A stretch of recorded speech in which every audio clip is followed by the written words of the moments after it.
Apologies for the intrusion. I'm Hugo. Let's just say I'm something of a collector. I've heard your video store is the most classy one in all of New Eridu, and I must say, it absolutely lives up to its reputation. The ambiance here is understated yet refined, elegant but still cozy. It's so soothing, like a steady beacon in the dark. I've also noticed some well-known individuals frequenting this place, including elite members from PubSec and HSO. Your achievements at such a young age truly impress me. You've got away with words. Yep, exactly what you said. Trust me, I'm being honest. I do find your store quite special. So, I guess the rumors about this place are true. Children of Devils. What are you talking about? I'm not following. Am I imagining it?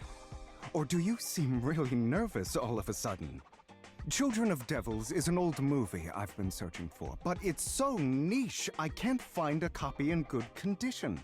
Or perhaps, did this movie remind you of something else?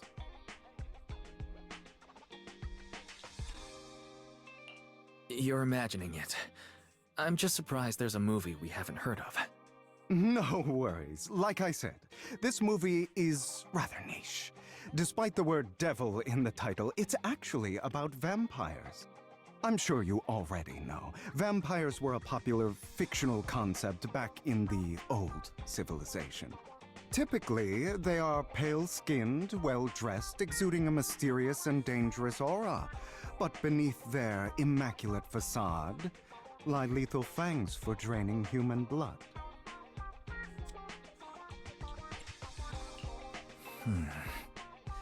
You kinda look like one. I'll take that as a compliment. Too bad vampires don't actually exist in New Eridu. Oh, and I don't feast on human blood. In fact, if anything, I'm hypoglycemic. Anyway, back to the movie. It's about a man who unwillingly turned into a vampire, and after years of plotting, finally kills his evil father and ultimately dies in the process. So, it's a tragic story. I actually think the ending is pretty good. At least he accomplished his goal, and death was just the price he was willing to pay. Well, it's a shame you don't have the videotape I'm looking for. I'll just grab a copy of every movie you currently have for rent. No offense, but you're being overly generous. You don't have any hidden agenda, do you? I understand the skepticism, but I simply wanted to express my gratitude for discussing such a niche film with me. Your store is like a collector's gem in itself. Please, consider my payments here as an investment in a collector's prized find.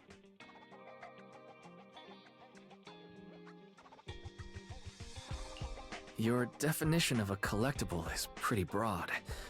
Just as I'd expect from a collector. Because of my work, I happen to know some of New Eridu's upper echelon. Some even collect human organs. Just some rumors circling around. Hope I didn't spook you. Na sexta-feira passada eu tive, né? Na semana. Mas se eles mandaram pra ele não, que duas ele falhou, né? Mas não fala nada. Mas não sabe pra ele. No worries. I don't scare easily. Onde tá? I've seen my fair share of crazy stuff. Guess I was worried for nothing. With so many high-profile individuals visiting here, I'm sure you're well-connected and experienced in various fields. Speaking of which, there's a big industry auction coming up. They'll probably have lots of collectibles, maybe even rare videotapes not on the market. If you'd like to attend, just let me know. Oh, by the way, I saw a marketing event at Lumina Square. Looks like there's a raffle going on. Go check it out if you're interested. Maybe you'll stumble upon something exciting, especially at a place so close to the upper class. After all, there are always secrets hiding behind the light. Well, thanks for today. I'll take my leave for now. Until next time, my precious friends.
You there! Why not come try your luck? All sorts of prizes are waiting to be won!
This guy seems arrogant.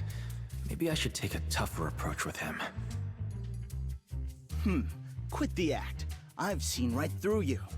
You may look harmless, but I know you have a secret identity. Your crafty skills have caused headaches for countless people. Not to mention, you're revered in your field. Everyone knows who you are. Your true identity is a member of the most infamous band of thieves in New Eridu, Mockingbird!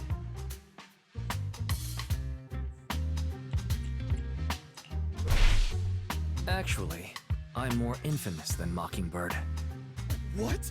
You're even more evil than Mockingbird? No wonder you snatched my wallet! I know.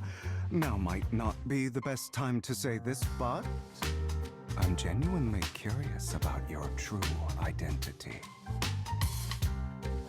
Forget it. Clearly, you have no idea who I am. I'm Curtis Ravenlock. That's right, of the esteemed Ravenlock family from Tops. You'll face consequences for crossing me.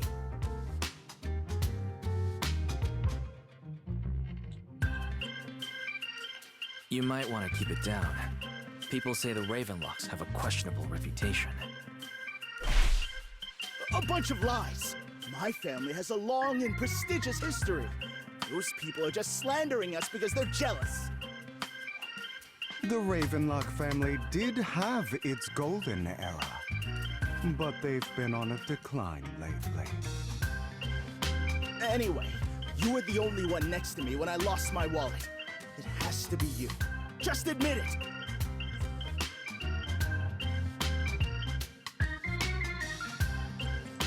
Listen, you can't just throw accusations around.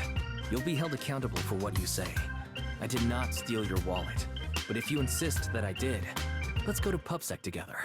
Of course, if you can't prove it, I'll be pressing charges against you.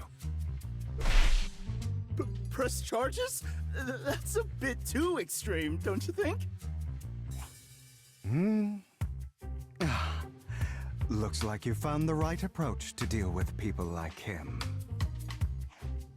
In any case, my wallet is missing. It had a ton of Denny's, so someone's got to answer for that.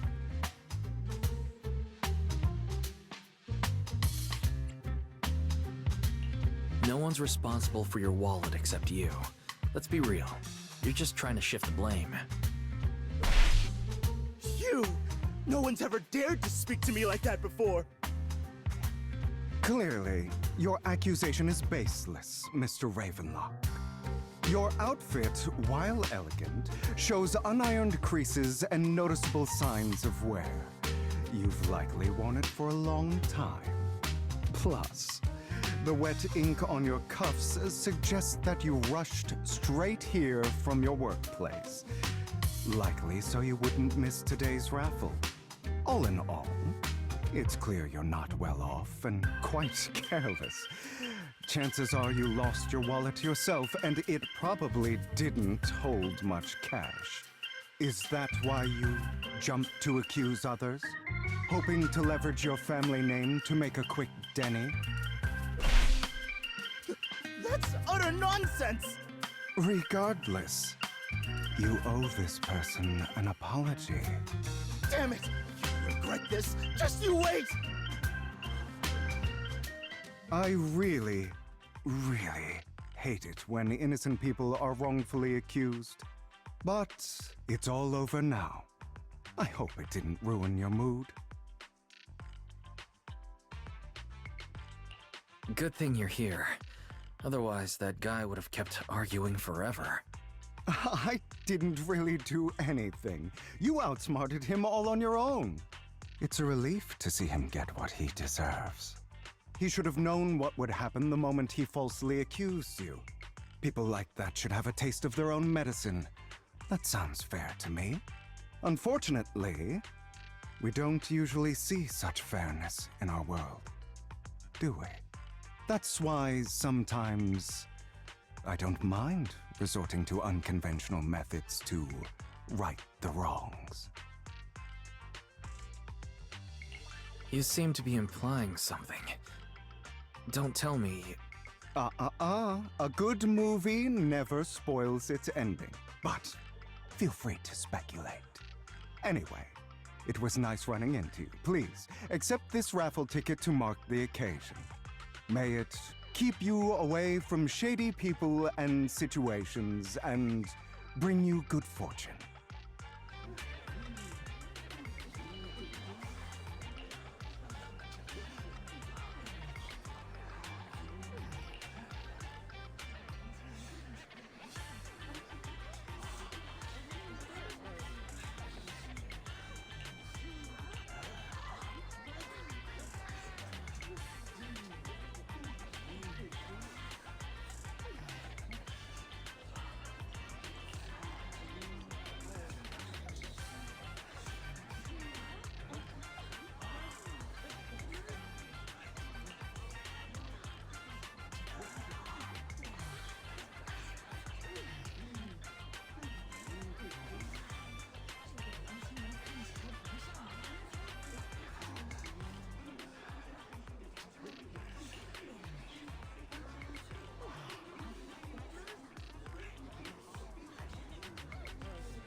Anyone else want to redeem prizes?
They're here with me now, sir. I'm glad to have the chance to speak with you, young'uns. Helios Academy used to be a peaceful and comforting place.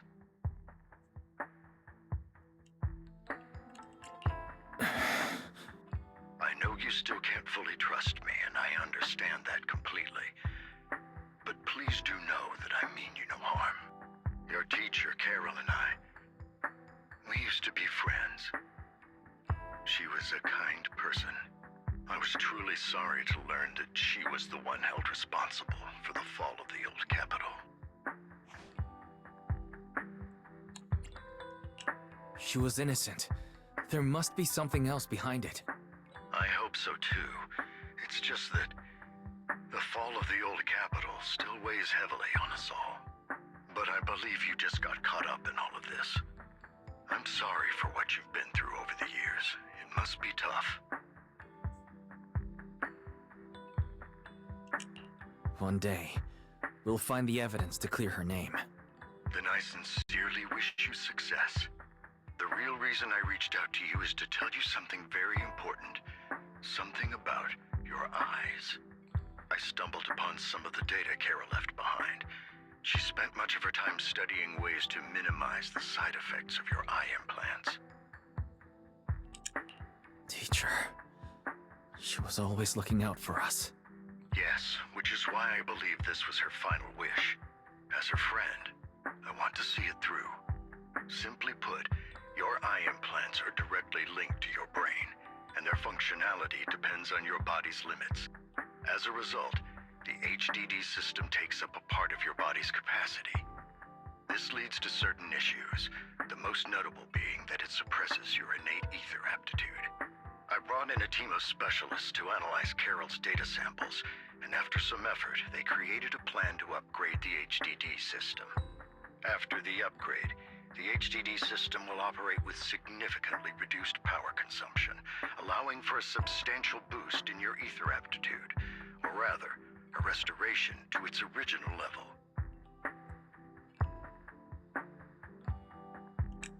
Do you mean that once the HDD upgrade is done, we'll be able to enter the hollows ourselves without EOS?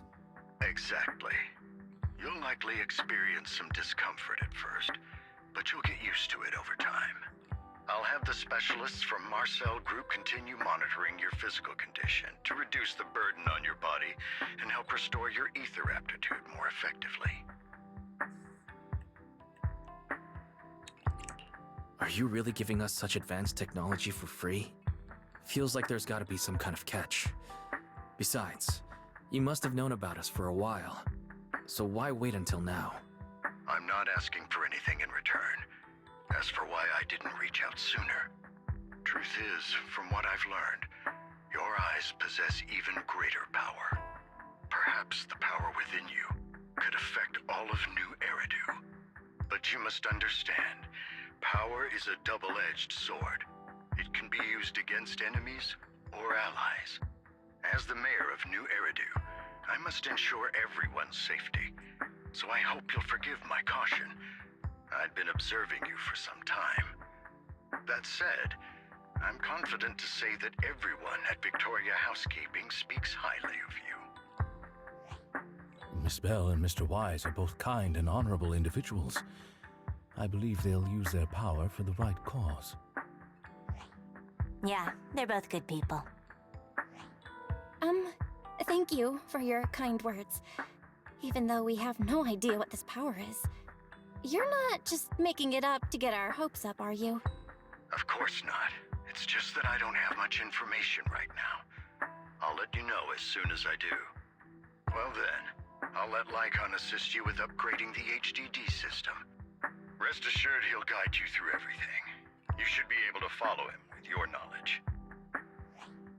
If you would follow me.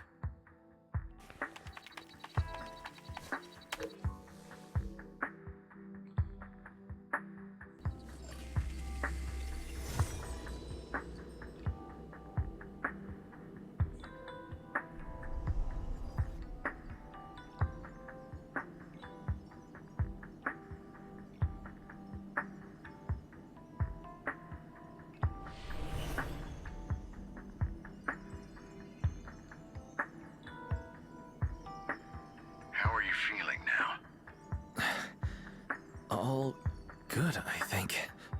Really? I'm feeling a bit off. Your body is adjusting. Give it time to adapt to the changes. As a precaution, hold off on entering the hollows until you feel better. I see. In that case, I'll sit back and help Wise for now. It's quite impressive one of you adapted so quickly. Your ether aptitude is now on par with most hollow investigators, meaning you're ready to explore regular hollows. But you must be careful at first. Lycon, Ellen, why don't you two go along? One of the data piles in the hollow near the metro is malfunctioning, and we need a skilled proxy to address it. I'll assign this task to you. Of course, you'll receive fair compensation upon completion. Take your time at the journeys ahead. You've got plenty of time to uncover your full potential.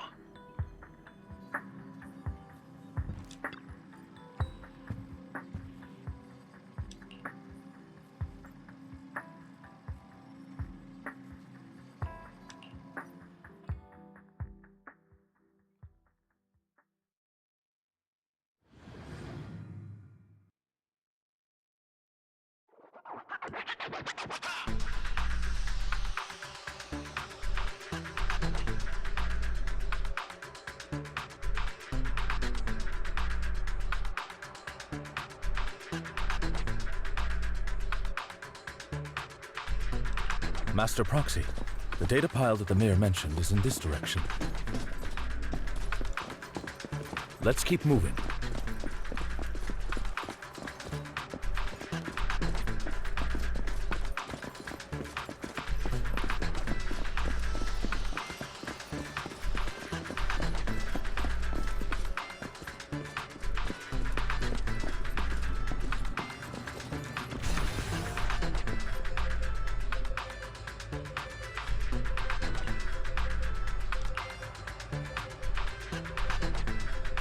The data pile that the mayor mentioned is near that garage ahead.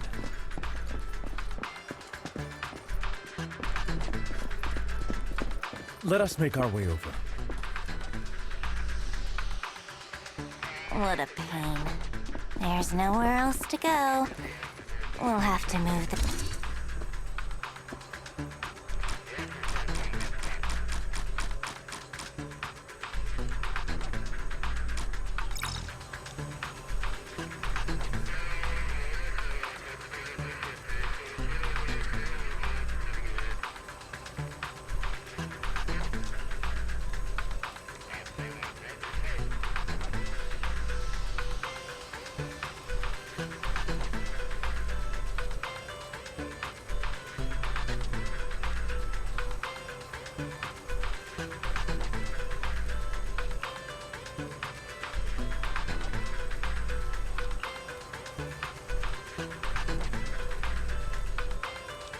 We should search for the passcode nearby to disable the laser, and then move the train.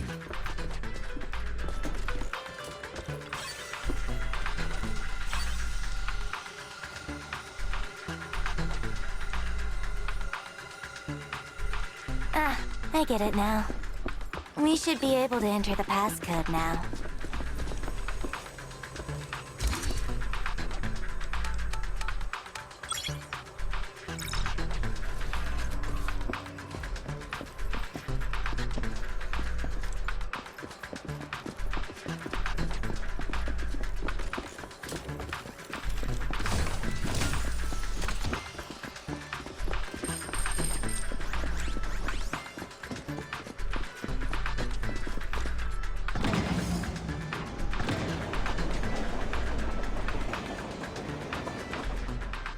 How are you feeling now, Master Proxy?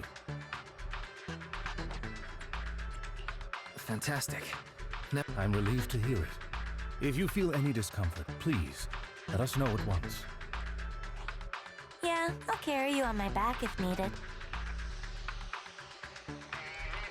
Well, that won't be necessary. You've always had a sharp mind, and now you've got the muscles to match. Thanks for the compliment. No, I was just thinking. When will you pick up some fighting skills? If you can fight, you can handle things in the hollow all on your own. That'd be pretty neat.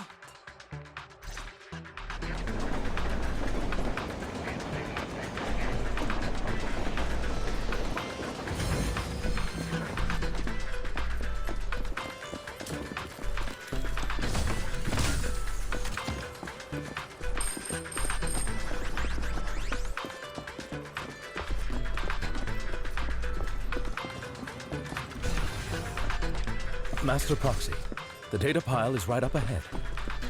It seems to be guarded, however.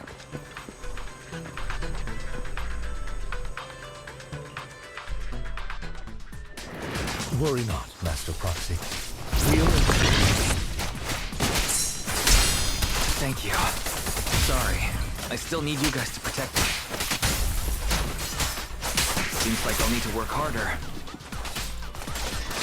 Roxy, you don't need to push yourself so hard.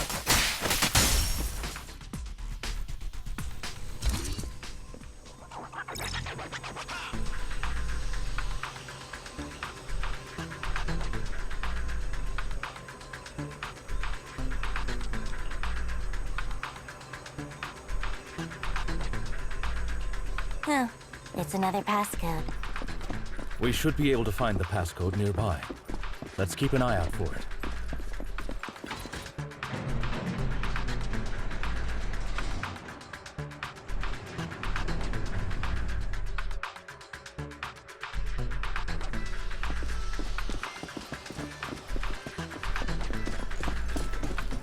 Maintaining the data piles in the hollows requires a proxy with the utmost professionalism. It is Victoria Housekeeping's honor to maintain a professional relationship.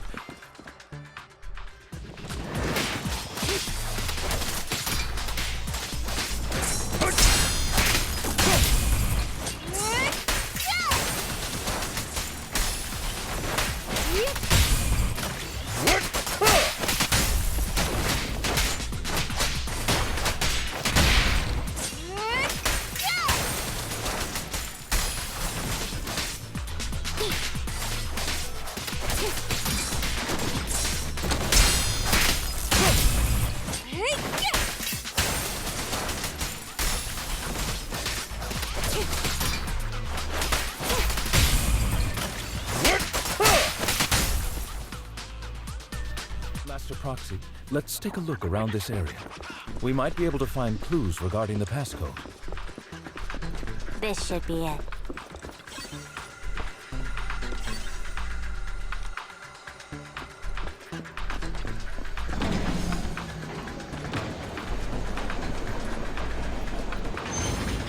Proxy's moves seemed more fluid in that last battle.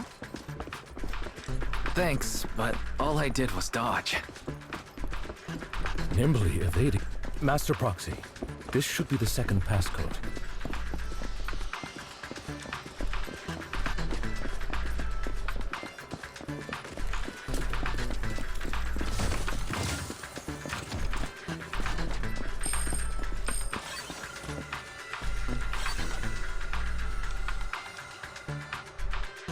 Master Proxy, we've been in the hollow for quite some time. How are you feeling?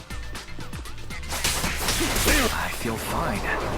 Nothing unusual, actually. That's good to hear. After all, this is the first time you've entered the hollow since the system upgrade. Best not to overdo it. Let's end this fight quickly.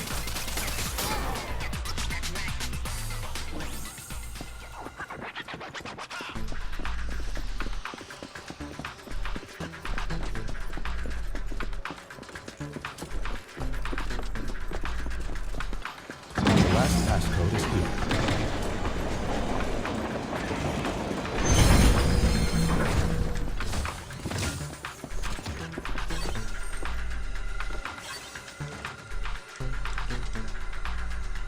All right, that's all of them. Let us return and open that lock.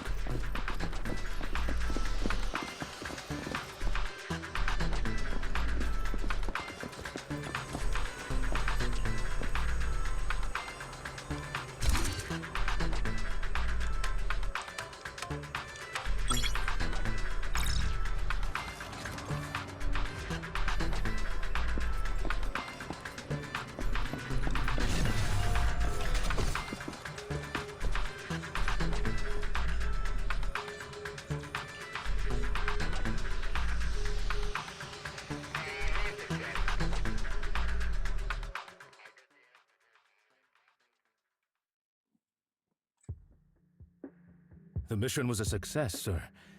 Master Phaethon's performance was outstanding. Excellent. You truly are exceptional. I'll be frank. I contacted you because I need your expertise for an important task. I'd like you to participate in an auction and help me secure an item up for bid. Hold on. Is it the same auction I heard about? The one with all the high-profile attendees? Yes, that's the one. I knew asking you was the right choice. Since you're aware of it, I'll get straight to the point. It's related to the sacrifice you encountered. Sacrifice? It's back? Remember the sacrifice you took down near the construction site? Public security did some research after retrieving it. It turns out it can maintain its form outside the hollow and carries human genes. Within it, we extracted a mysterious core. This core possesses the same inexplicable power as the sacrifice, allowing it to exist without relying on ether. However, the core was recently stolen from the most secure lab in New Eridu. We suspect this is an inside job rather than an external theft.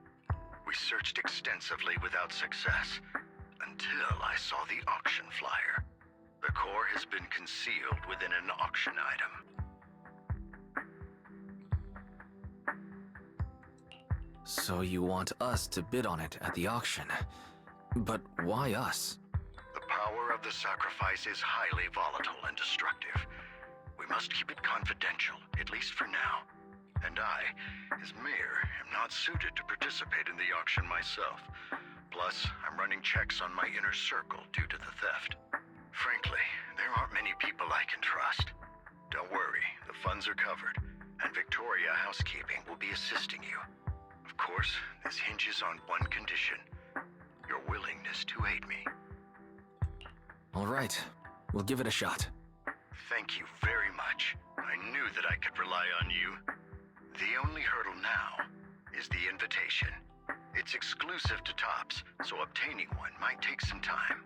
I'll handle that promptly. I'll leave the rest in your capable hands.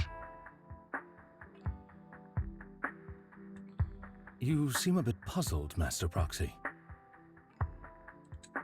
The relationship between the mayor and Tops seems rather delicate. You're quite perceptive. As you know, the roots of New Eridu's governance lie with the Mayflowers, while Tops is a conglomerate of companies. Power and profit often lay the foundation for conflicts, which is why securing invitations could be tricky for us. Things would be much easier if Tops weren't so involved. But worry not, Master Proxy. It may take some time, but we will overcome these obstacles. Now, if you've no further need of me, I'll take my leave. Have a good day.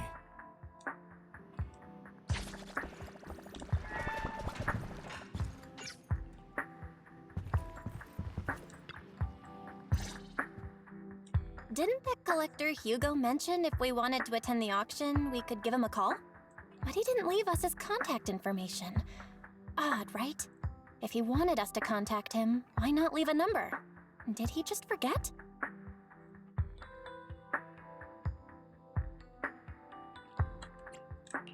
Maybe he left a puzzle for us to solve, like in the movies. You've been watching too many movies, Wise. We need to separate fiction from reality. Come to think of it, Hugo did leave us a raffle ticket and said something weird.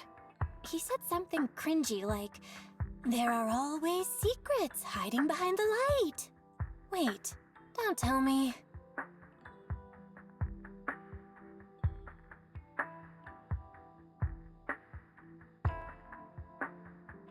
I get it now. This guy watches way too many detective movies. Anyway, let's try contacting him. Aha! It's you! The manager of my favorite video store! Glad you've cracked my little puzzle. I've been waiting for you to contact me. I was worried I might have left a bad impression. Actually, I have a favor to ask. About the auction you mentioned. Could you secure 2 invitations for us?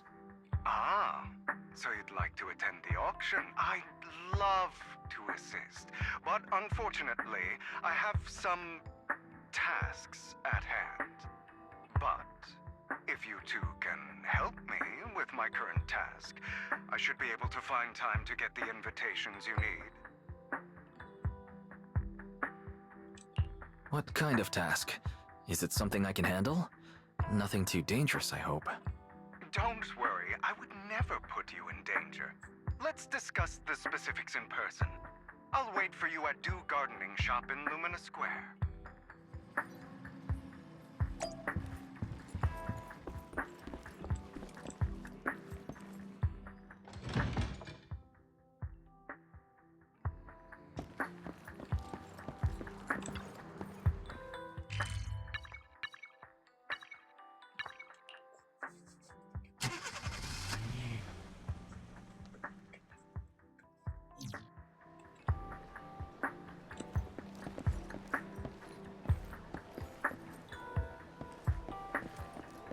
You've arrived.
What?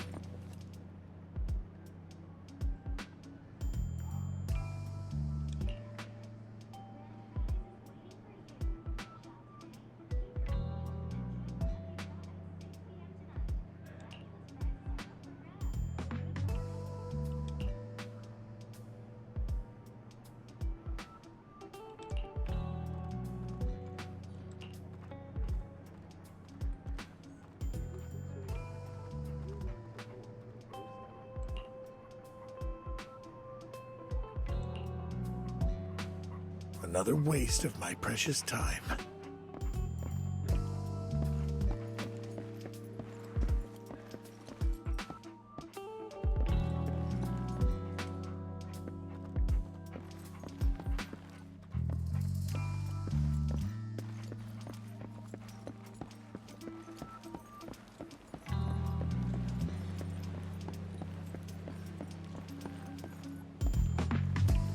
This time, I'll lead the family back to the top.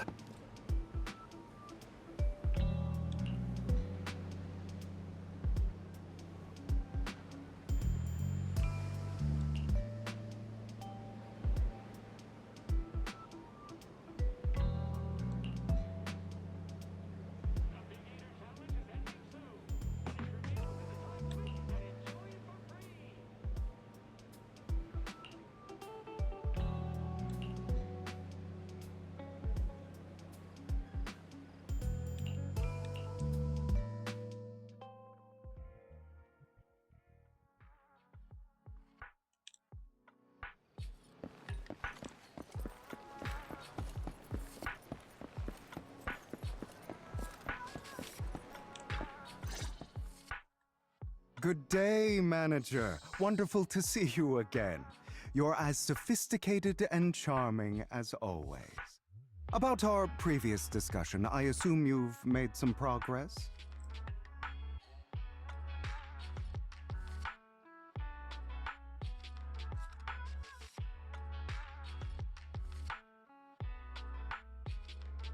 I see. Looks like it's more complicated than I thought. I appreciate your help. Here are the promised invitations for you. One was mine, but I won't be able to attend as I'll be occupied that day. I had to pull a few strings to secure these invitations, so please don't mention where they came from. Otherwise, someone might come hunt me down. Wait, seriously? Is the auction really that dangerous? Well, when you dance with sharks, you can't avoid risk. But I have faith in you, dear manager. I'm entrusting you with my life. Don't worry, my lips are sealed. And so are my sisters. I've been meaning to say, you're so close with your sibling. I'm kind of jealous. What's your view on family ties, manager?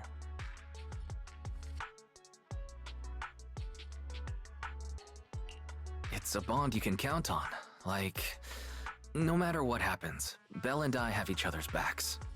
That's the exact kind of answer I expected from you. How lovely. I once had a half-sister. Different mothers. Had? You didn't have a fallout over some big argument, did you? No, we never argued. I would like to try, but it's too late. She's been gone so long. I can barely remember her face. I'm sorry. I didn't realize it was a sensitive topic. My condolences. It's okay. I brought it up first, and it was ages ago. Anyway, back to what we were saying. It's highly likely that Hartman will be at the auction as well. As you know, while he's the rightful heir to the Ravenlock family, he keeps many secrets. Should you cross paths with him in the future, be cautious. He's sitting up on his high horse looking down on everyone else, and he'll do whatever it takes to get more power. I hope these upper-class people eventually face the punishment they deserve. Too bad the scales of fate lean one way or another, unless someone steps in to tip them back. I digress. That's all for today. I have some errands to attend to, so I'll take my leave. Have fun at the auction.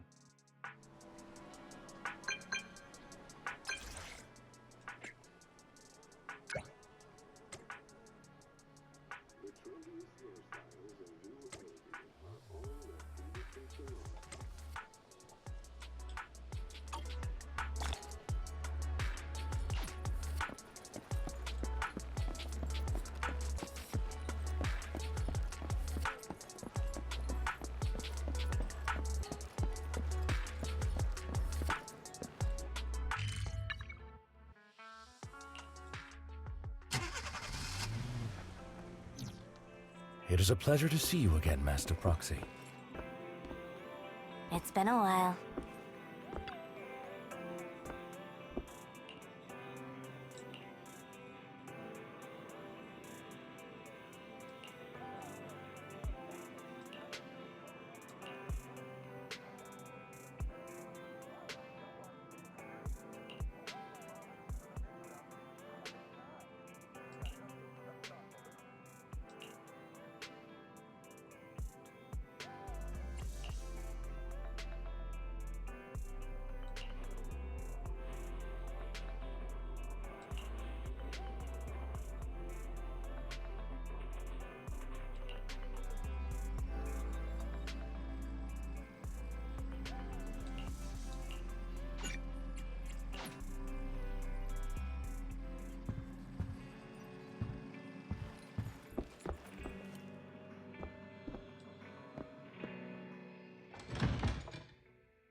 lies, deception,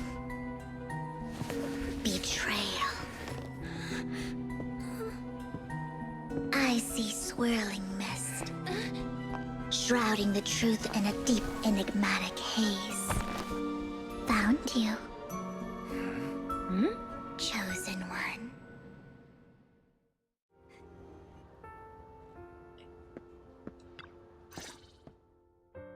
You are exactly as I thought you'd be. Chosen one? What's that? Sounds like something from a tacky novel that was popular a decade ago. Words can only convey so much, so it's understandable if what I say doesn't make sense to you now. But you'll know what I mean soon enough. Young lady, I know you might think I'm lying, but I'm telling the truth. That item was my late husband's keepsake, and I had to pawn it due to financial difficulties.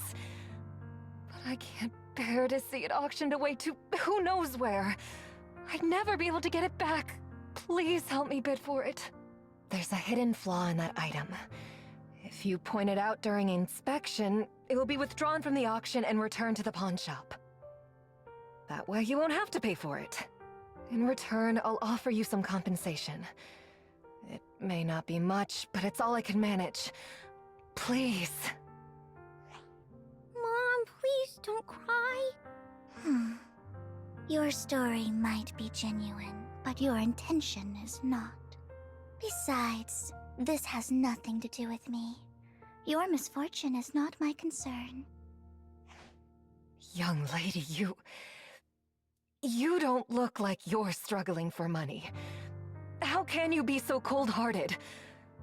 I'm sure this refined individual here feels the same way. Huh? Are you referring to me? Yes, you! If you're willing, could you please... The auction is about to start.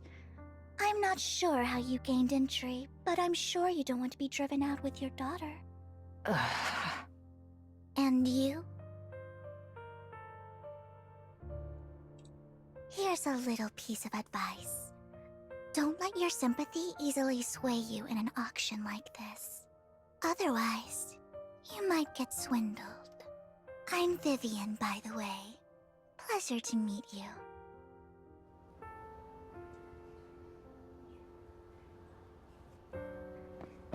Dear guests, the auction will begin shortly. Please make your way to the venue.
He may be from the Ravenlock family, but he's been entering the lottery in secret. His financial situation might not be too great right now. Ugh, what rotten luck.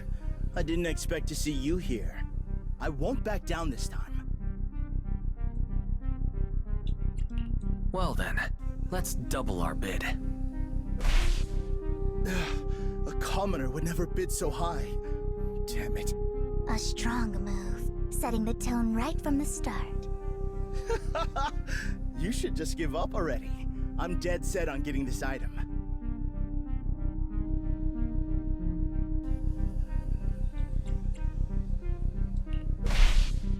Let's see who comes out on top in the end. You're right. So for the honor of the Ravenlocks, I can't lose! Trying to provoke him backfired. Okay. Let's not rush into inflating the price. Seems like it's just the two of us interested in the item. Why don't we discuss this in private first?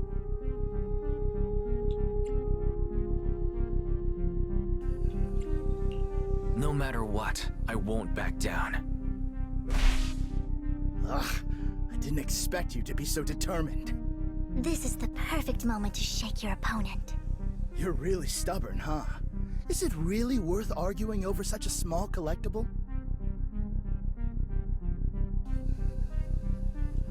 That's right.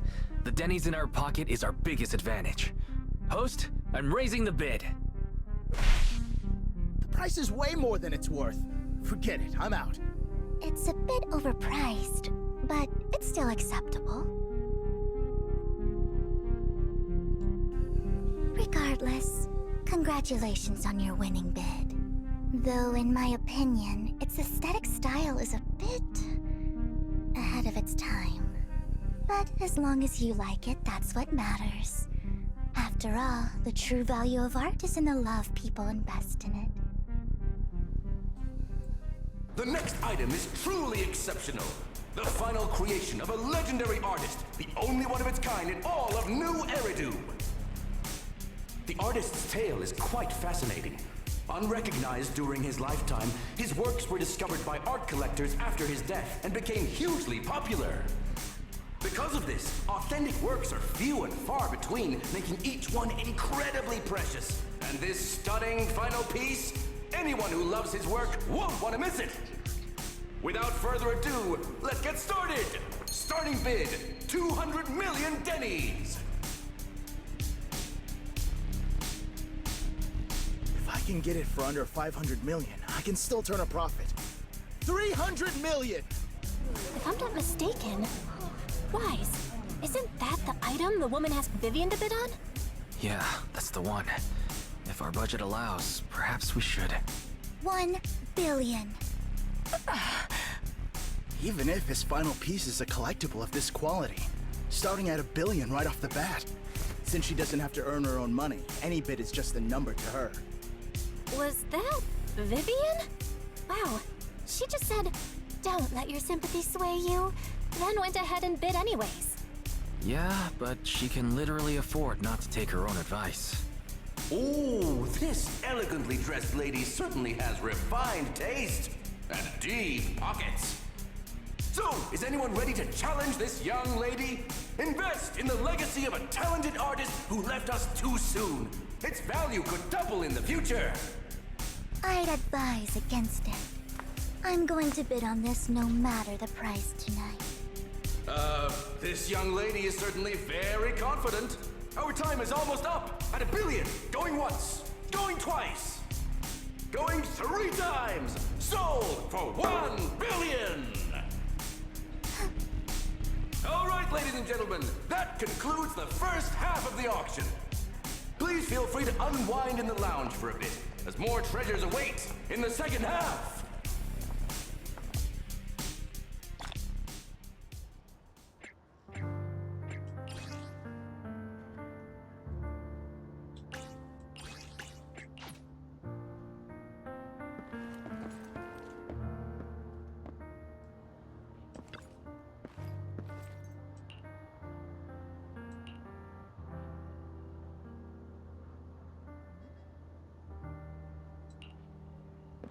The coffee here is drinkable. Why are there so many unfamiliar faces around? I thought this was for regulars only. You have a strange look on your face. Despite her ruthless exterior, she's actually quite kind-hearted. Though you wouldn't dare think that, would you? How did you know? Looks like I hit the mark.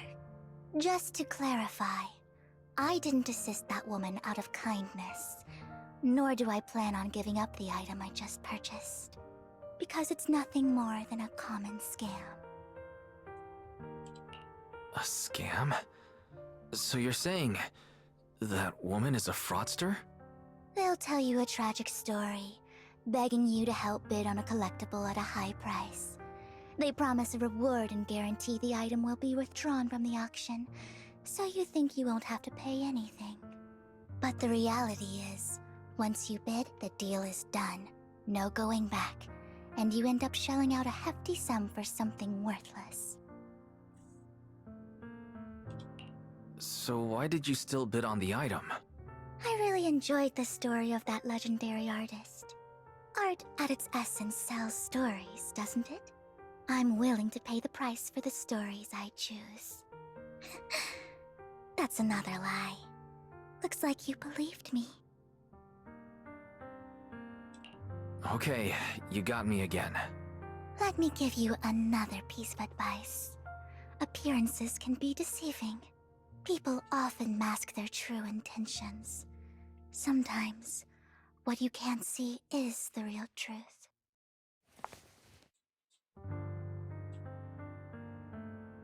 I hope next time you'll accept my invitation, and not that of these pretenders. I'll see you soon, my friend of many secrets.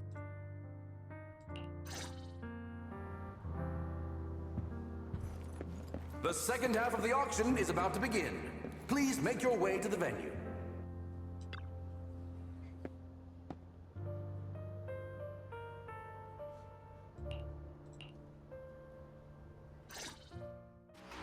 Ladies and gentlemen, welcome back! Up next in our auction is tonight's showpiece, the one-of-a-kind Robe of Heroes! Legend has it that, long ago, this was a garment that only a hero could wear. What's truly fascinating is the unique gem embedded in the collar of this robe. It's unlike any gem I've ever seen. Almost magical.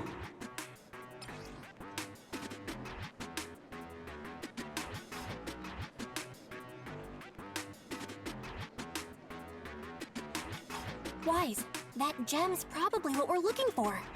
Such an important item, yet it's just there on a piece of clothing, completely unprotected. How gaudy. This auction sure is busy. There's people of all sorts, whether they belong or not. Robe of Heroes. Phew, what a tacky name. Nonetheless, I'll secure it. In the name of the Ravenlock family. Yes, I see it. Seems authentic. Of course, I'll keep an eye on it.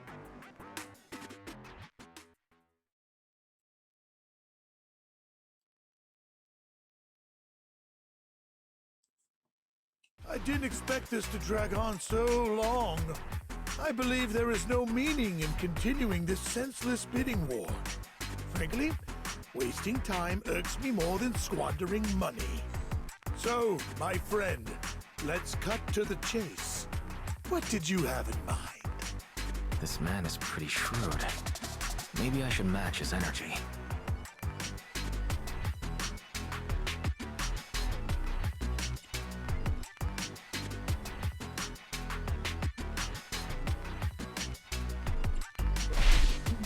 I simply want to become a... I see. You have a...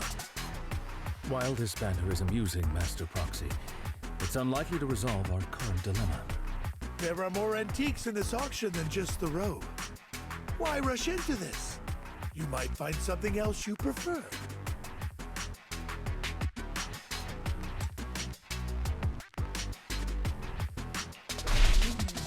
I'm not a collector, so I'm not into antiques. In that case, how about we strike a deal? He called up. The Ravenlock family always gets what... What a coincidence. I, too, always get what I want. You're quite confident. You know when to stand your ground. Well done. My time is valuable, my friend. I've already lost a significant amount of Denny's talking to you. If I offer you a token of appreciation, let's say a hefty sum of Denny's, would you consider backing out of this bid? In that case, if I were to give you a hefty sum of Denny's, would you back down? I fear my price is beyond your means. It's been a while since someone dared speak to me like that. All right, since I can't sway you, we'll have to settle this with our financial power. But let me be clear. No matter how high it goes, I won't back down. Drat. Though the mayor gave us a substantial amount of Denny's, I have a feeling it won't be enough to win against someone with this amount of financial power.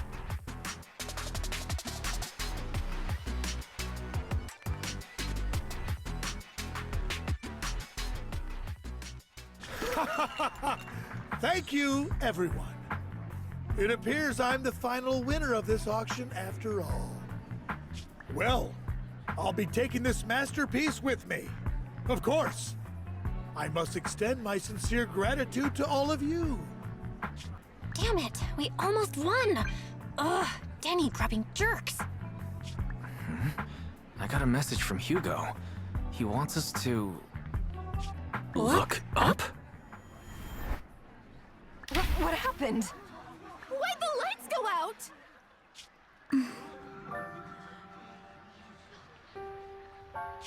What's going on? The power went out? Mommy! I'm scared! Ladies and gentlemen, welcome to tonight's auction. My apologies for the long and dreary opening. Losers always have a lot to say. That guy looks familiar. Is that... What are you all standing around for? Someone deal with this intruder! How uncouth. I'm simply here to reclaim what's rightfully mine. You! When did you? Well then, tonight's show is coming to an end. I wish you all a lovely evening. Yours truly, Mockingbird. After him! Catch that thief or forget about getting paid tonight! I can't believe he's here. And his target happens to be that core, too.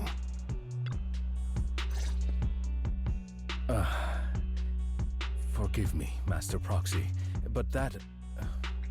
Mockingbird and I have... history.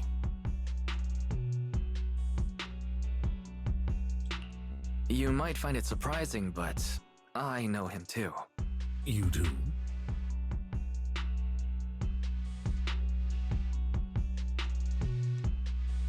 I see. So that's how you know him. Years ago, we founded Mockingbird, the Phantom Thieves Syndicate. Things started off well. We were young, with naive ideals and lofty goals, and we pursued what we thought was right. But one night, that all changed. There may have been signs of what was to come, but no one noticed them at the time, or perhaps we chose to ignore them. Eventually, I left Mockingbird and accepted the olive branch extended by the mayor.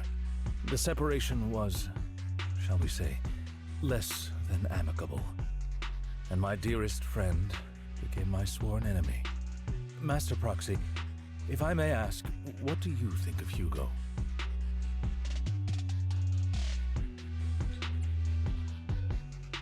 Though he helped us before, and he seems pretty nice, I can't help but feel something's off. He is a part of Mockingbird after all.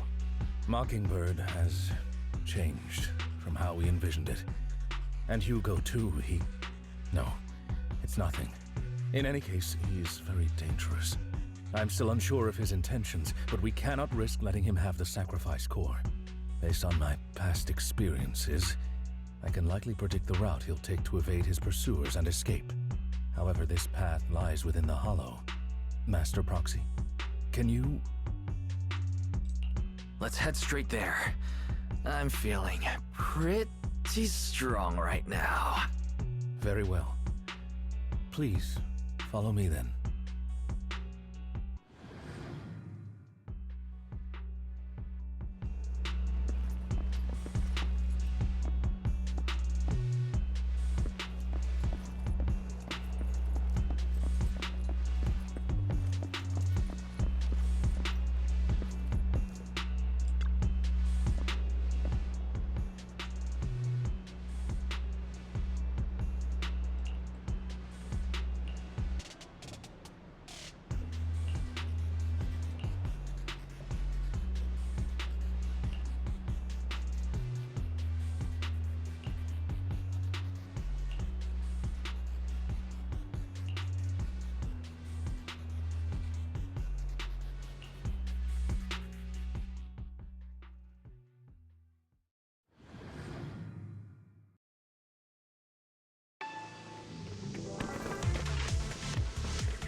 As I thought, Hugo really is here.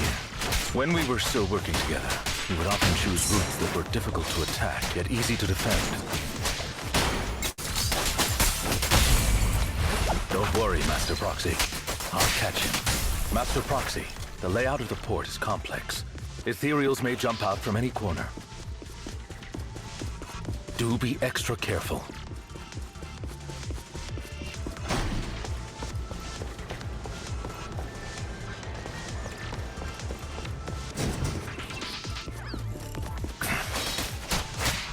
So many Ethereals. They don't seem to be phasing him at all. Though I am loath to admit it, that man is quite formidable. You can always find him in the thick of...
Careful, or you'll get hurt.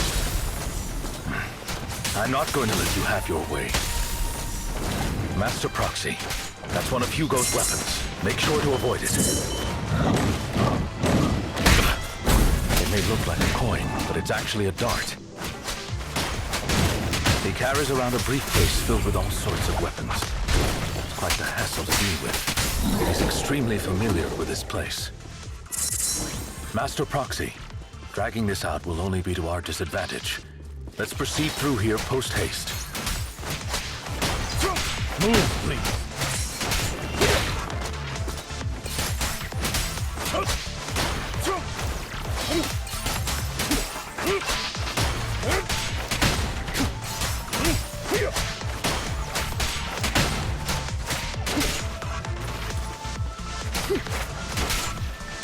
The mechanism here isn't damaged.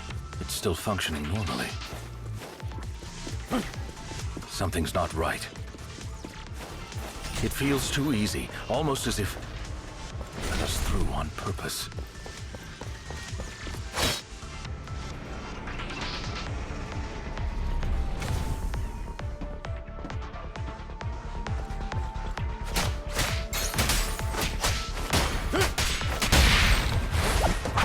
Stand still. What's the rush, my friends? We still have plenty of time. This guy's as sly as a fox.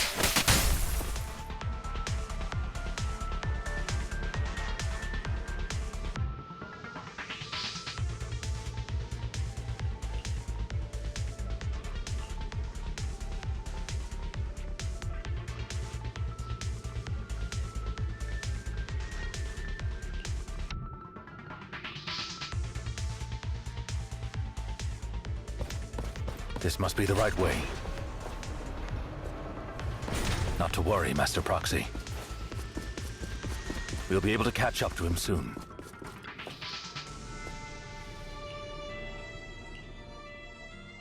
It should be this way.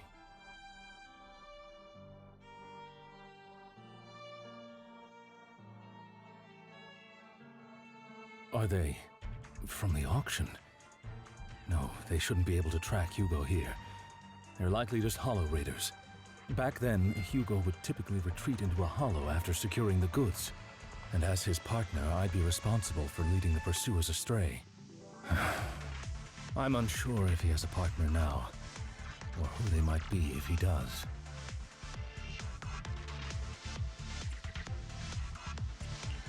He was alone the entire time when he approached us before. I see. That's good. It means he must be carrying that core himself. Regardless, Master Proxy, let's steer clear of those Hollow Raiders for now.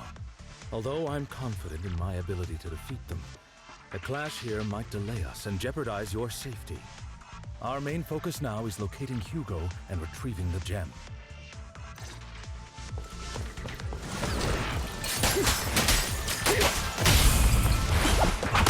Stand still.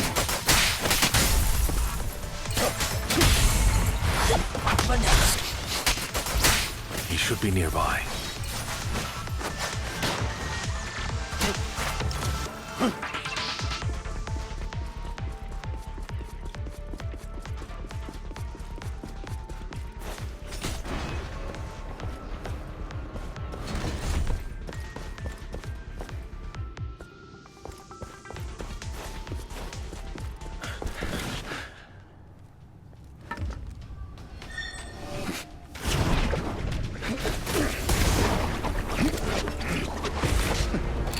Long time no see, traitor.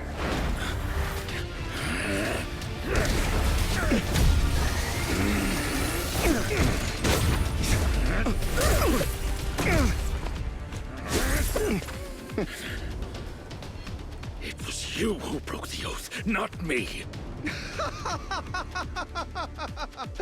You haven't changed, pompous and self-righteous.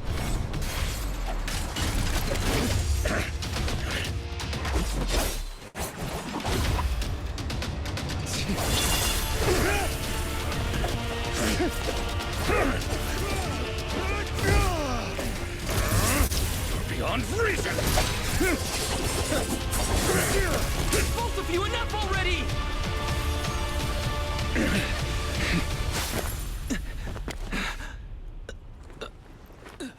Master Proxy.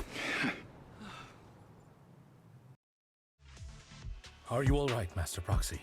Any injuries? I'm fine.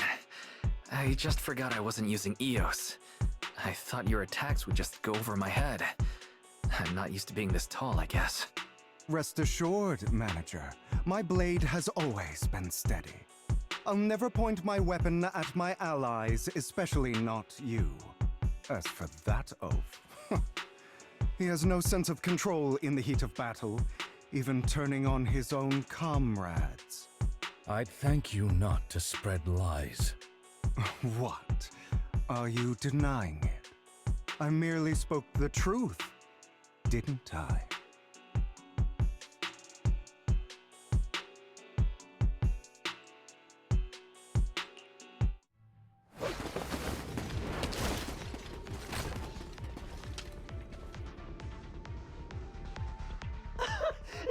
We were in for a tough day, but it seems we struck gold in the end. If you value your lives, you better hand over all your etheric resources and any other valuables you've got. I have no conflict with you, gentlemen. I'm here for personal reasons, not to mine ether resources. Cut the crap. It's been a rough day, and we need something to make it right. Whatever your business is, pay your dough or bite the dust. Pay our dough? This is the Hollow. You're not claiming this Hollow as your own, are you? Not even the current mayor of New Eridu would dare to make that assertion. Am I correct, Mr. Mayflower Watchdog? You sure have a mouth on you, pretty boy. Don't push it. We've buried idiots like you in the Hollow before, and soon you'll be joining them. I'd urge you to reconsider. Huh? Unfortunately, your kind advice has come too late.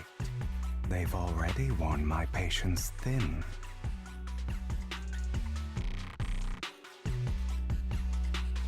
Oh, help me! Scared? Then perhaps you should think twice before you act. You've made your bed. Now lie in it. Sorry! I'm so sorry! Please have mercy! Spare us! We won't do it again! Are you quite done blowing off steam? Don't kill them. I'll hand them over to public security once we're out of...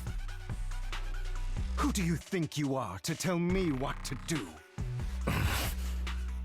They weren't planning to show you any mercy, yet you forgive them so easily.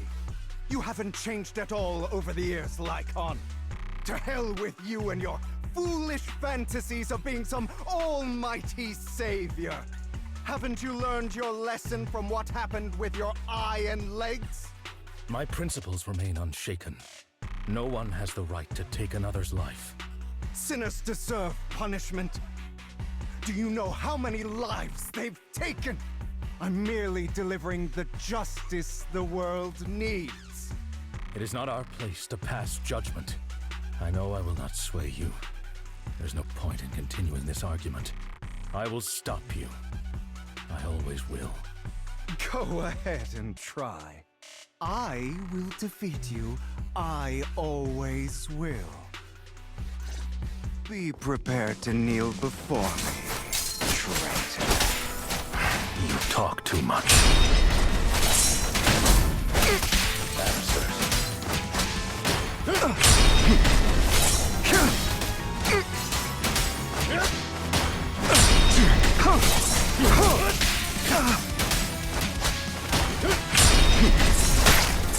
Is that Roxy?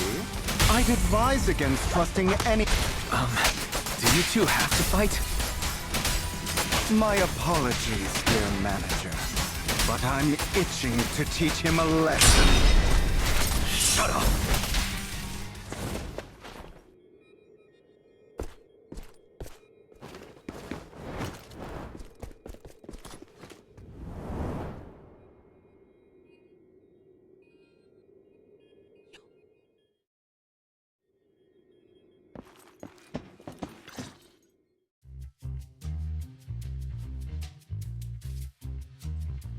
Worry not.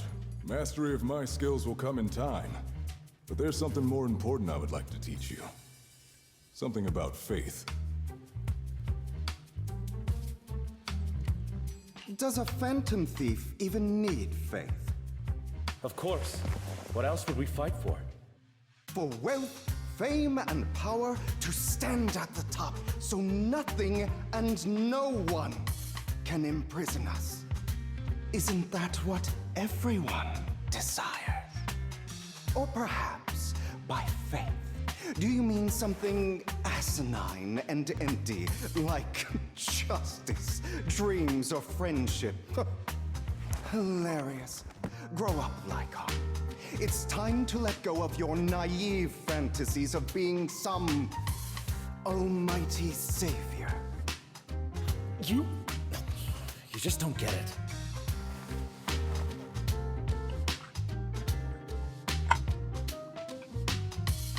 All right, enough squabbling.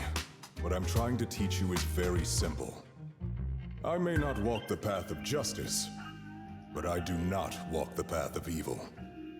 There's too much injustice in this world, and there are times when it becomes necessary to right those wrongs with unconventional methods. Taking lives, however, is out of the question. Life is a precious gift, one that nobody has the right to steal. No one should have the authority to judge whether another lives or dies. Keep that in mind. I will. You don't seem convinced, Hugo. As you mentioned, this world is unjust. That's why we must strive to bring fairness to this world. Those who cause harm should face consequences, just as those who take lives should. But not all lives hold the same value. Sometimes, you may need to eliminate one if it means saving more. You're too proud. Your pride may lead you astray. I have my own path and beliefs, Jack. I'll determine for myself what's fair and unfair. Hey, watch your mouth. If it weren't for Jack, you'd be dead already. You're a smart kid, Hugo. Skilled too. You could easily take the life of a sinner. However, what if one day you found out you were wrong? What if that so-called sinner were innocent? Could you bring them back to life? I wouldn't make that mistake. To err is human.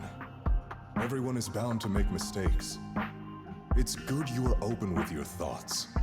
I just don't want your troubled past to weigh you down. Because your hatred doesn't define you. It only eats away at you.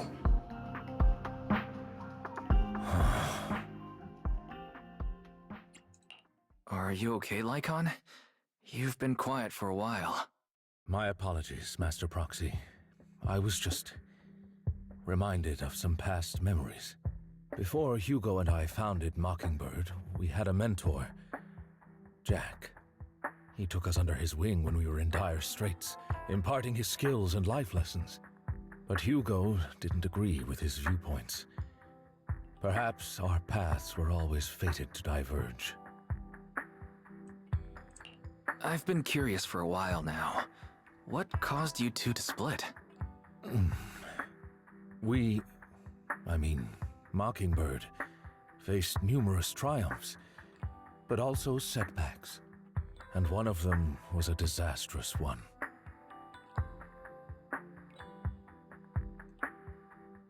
Hugo. You... Is this you? All this? So what if it was? Have you gone crazy? Have you been planning this all along? You'd bury all these lives in the name of vengeance? They deserve to die. Especially my so-called father.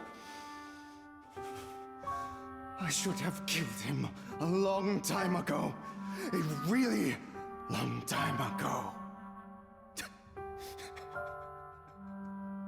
You know what, Lycon? There's some people whose only purpose in life is to bring more suffering into this world.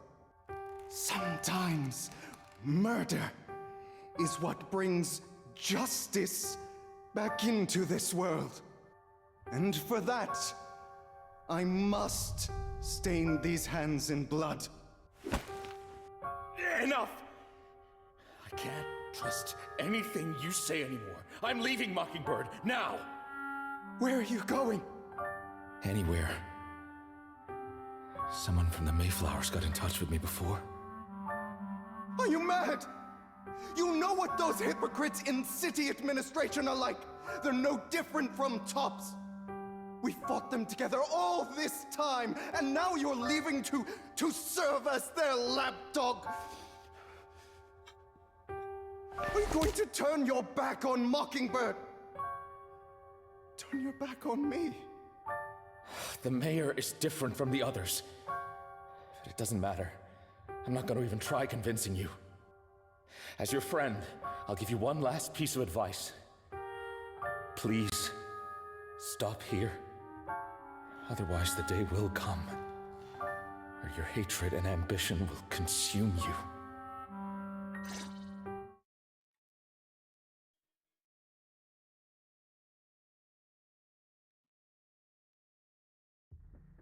My apologies, Master Proxy, that you had to hear such an unpleasant tale. Hugo came from a powerful family, and his relationship with them was always strained, especially with his own father. So much so that Hugo wanted to personally put an end to him. After shouldering a mountain of injustice, Hugo ran away from home. That's when Jack and I met him. And that setback that Mockingbird suffered turned out to be intimately connected to his family. I had thought it was just a normal mission, when in fact he was plotting revenge. He took advantage of me and everyone else there. I do not mean to pass judgment on him and his decision, but I refuse to accept a partner who is willing to trample over other people's lives for their own desires. Perhaps his family left a mark on him that continues to influence him to this day. In any case, Hugo still has the sacrifice core. We should contact the mayor to plan our next moves. A pleasure to speak with you again. Lycon has already filled me in on Mockingbird stealing the sacrifice core. I'll deal with it. Anything else we can do to help? I mean, we didn't manage to complete our mission. No. You've done well. It's just not appropriate for you to get involved in what's to come. We've been through far more dangerous situations. Plus, we've dealt with Mr. Mockingbird before, so maybe we could help you. Really, I appreciate your kindness. It's just... Very well. Seeing as you're all people I know I can trust, I'm going to be frank. Not long ago, I received a letter declaring criminal intent. Sir. Lycon, I know you don't want to place them in danger. I feel the same way. However, I believe they deserve to know the truth. That letter threatened to use a sacrifice to take vengeance against the entire city of New Eridu. What do you mean by vengeance?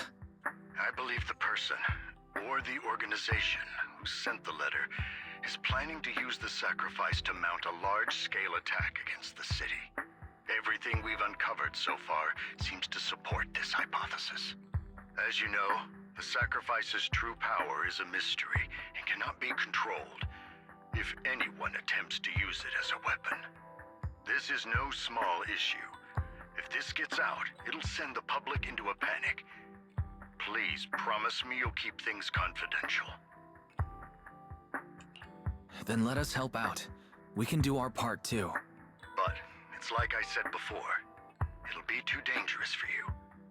Whichever way you look at it, you're still citizens of New Eridu, and as mayor, it's my duty to protect you. Plus, Carol would be furious with me if I put you in danger. If she were still around. Anyway, I'm not at liberty to discuss this matter any further. Please rest assured that we will handle things properly as the administrative authority of New Eridu. That's right. Master Proxy, please trust us. So that'll be all for today. Goodbye for now.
I'll have to work overtime to finish this mission report. You're here!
The day's training.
All right, let's get started.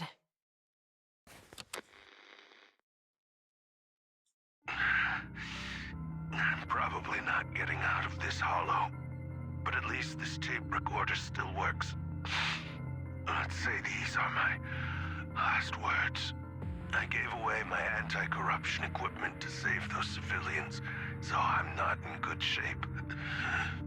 Unfortunately, we came up against a horde of ethereals right after that. I rushed over to fight them off and tried to save the civilians, but in the thick of all the fighting, I turned back and realized that I was somehow alone. Nobody was behind me. Luckily, I managed to defeat the ethereals, but the wounds and corruption I sustained in doing so should be fatal. I don't mean to cast the blame at all here, and if any of my colleagues ever pick up this cassette, I hope that nobody is ever held accountable. It's just human nature. It's normal. I just have a few regrets. Oh, what's that over there?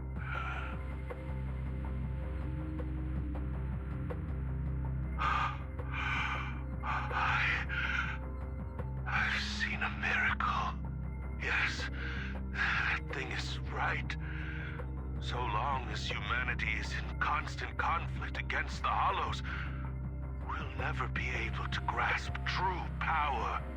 Only by embracing everything. It's the only way. Only by embracing this power can everyone survive. Oh, Creator, please grant me this.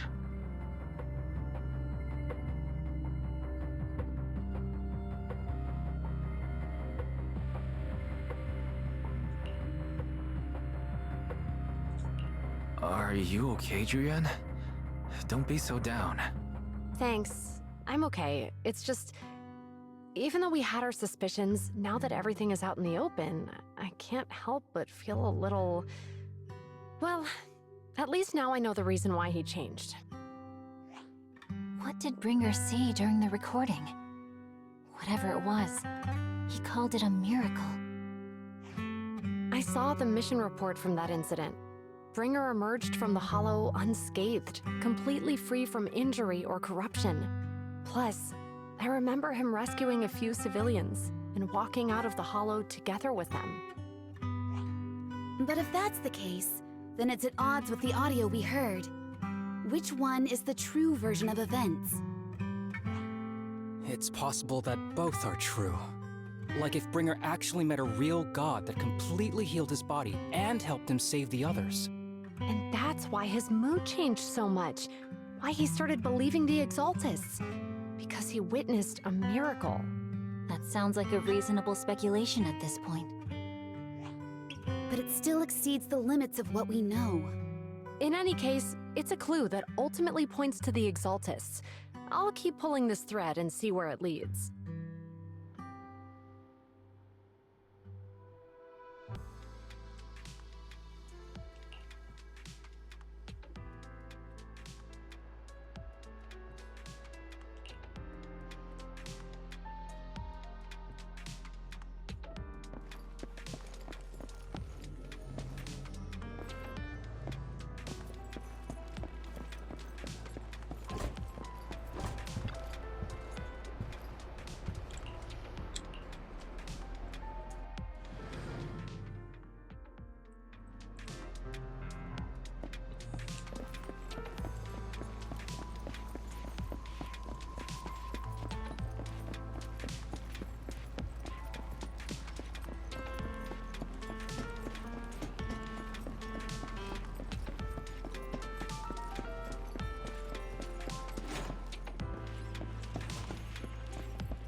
I've been waiting for you for quite...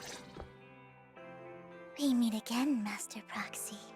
I imagine you've already managed to gain some info from the conspirators. About some people who wish to use sacrifice to launch an attack on New Eridu. So you know about that? I only just found out myself. Because I've been watching you this entire time. I know many things. But unlike those hypocrites, I'm willing to share info with you to show my sincere hopes of working together. I need to find Bringer's belongings. Bringer's belongings? Did he even leave anything behind? Oh, he did. I have complete confidence in my intelligence network. All the more reason for you to work with me. You've probably already guessed, but what Bringer left behind will be crucial for cracking the alleged sacrifice attack. Find it, and we'll finally know what they are after. Who do you mean by they? The Exaltists, of course. They're always lurking whenever something related to sacrifice comes up. Actually, the Exaltists and I, we have a bit of shared history. But no more than that until you officially agree to work with me. All right, I agree to work with you. Splendid. I like people who don't mess around. By the way, might I ask, you're not proficient at in-hollow combat, are you? Well, you know, I'm a proxy after all. As I expected. Not to worry. You're an invaluable proxy. All I require is for you to guide me. I mean, not even my darling Lord Phaethon can fight in the Hollows. Hang on. What did you just say? Your darling Lord Phaethon? That's right. The best proxy in all of New Eridu. Lord Phaethon. Don't tell me you don't like him. You might not believe this, but I'm actually Phaethon. You're an outstanding proxy, that's true. But Lord Phaethon's a cut above. No one could ever replace Lord Phaethon. But I know how you feel. You're actually one of Lord Phaethon's fans too, aren't you? So he's your biggest role model in life and you hope to become just like him, right?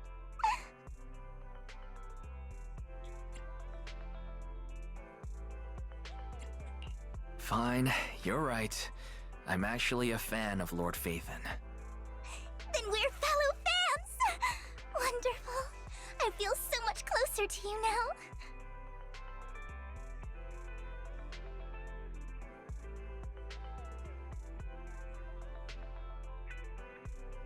Oh my!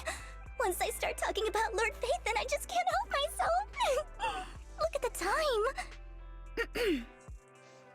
I suppose that's all for today then. I'll be in touch with more news.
Proxy, you're here too.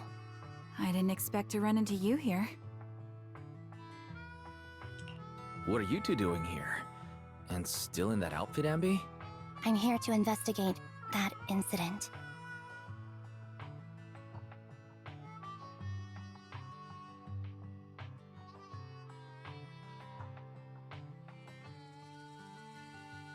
I've recently dug up some clues about the person behind the operation, but my key contact is ultra cautious and keeps demanding me to prove my identity. So, to gain her trust, I decided to meet her dressed like this. Now that everything is completely finished, this uniform doesn't really represent anything in particular. For me, it's just another outfit now. We all have to move on someday. I'm helping her.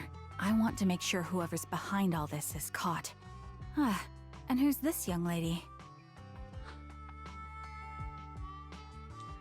This is my friend, Vivian.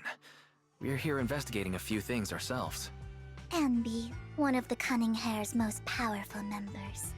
And Trigger, an Opal Squad sniper. It's an honor to make your acquaintance. You know us?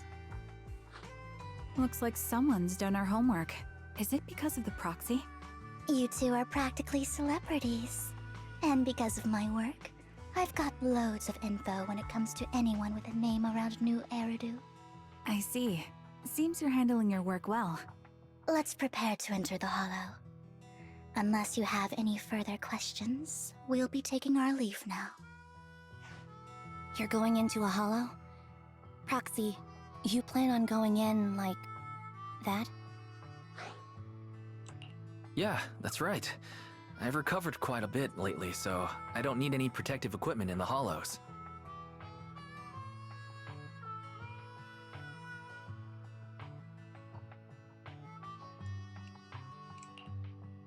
Huh. Aren't you that lady from before at the auction? Hello. I didn't expect to see you again, young lady.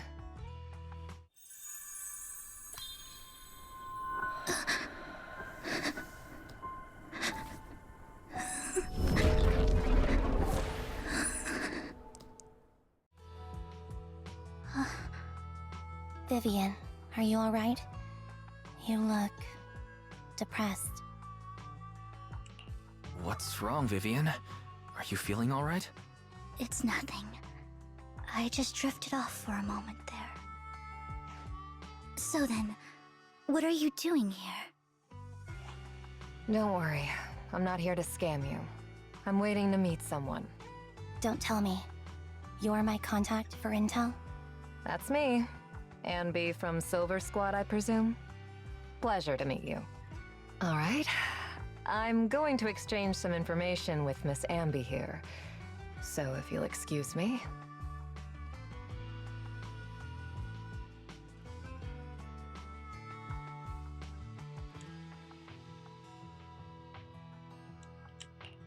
You aren't looking so good. What's the matter? I can tell you later, but not right now. Okay, that's all the information I got for you. In return, I want you to do something for me. Take me into the Hollow. I left something very valuable inside. I have to find it. Seeing as we were just about to go in ourselves, why not join us? It's fine by me. But didn't you say you were investigating something? It's fine. There's no rush. Right, Master Proxy. Huh? Yeah, there really is no rush. Sure, let's all go together. It'll be safer with more people, and we'll find your missing item more quickly. Thank you.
So, what is it that you all plan to do here? We are here to look for something too. Something extremely important. New Eridu's future may well depend on it.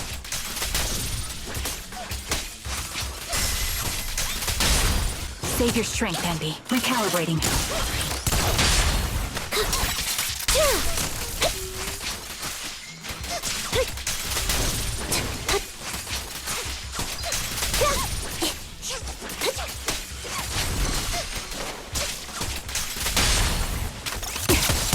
Recalibrating.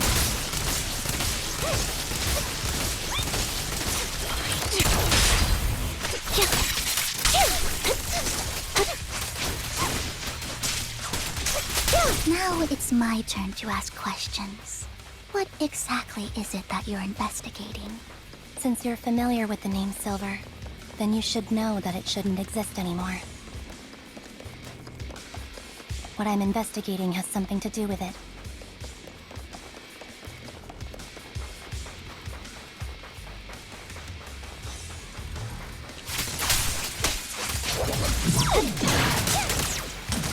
Ether Vision activate.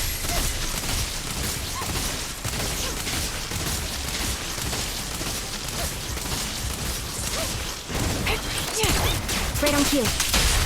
Quick shot. The enemy is ambushing. I'm on it. Behind me.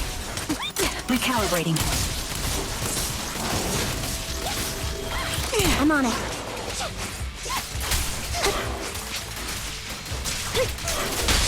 Quick shot. Right on cue.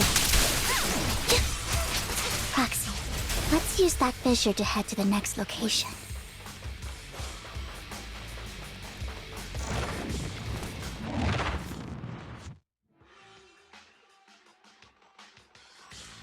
This is the place.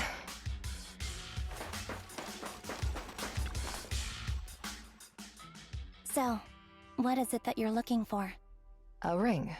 I was excavating ether here before and accidentally lost it somewhere. Please, could you all help me find it? It has to be somewhere among all this stuff here. Sure, I'll start looking. I'll go with you. I'll stay here with her then. Thanks, but you don't have to worry about me. Go ahead and accompany the others. I'm sure it'll be faster that way. And sorry for wasting your time like this. I know it might sound strange, but I'll be so happy if my daughter grows up to be capable like you.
There's leftover food here.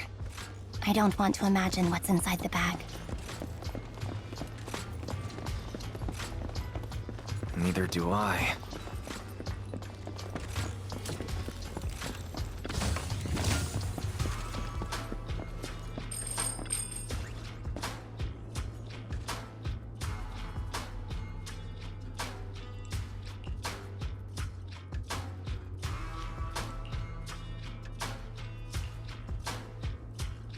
A toy that seems emotionally stable. There shouldn't be a ring hidden in it. It's pretty cute.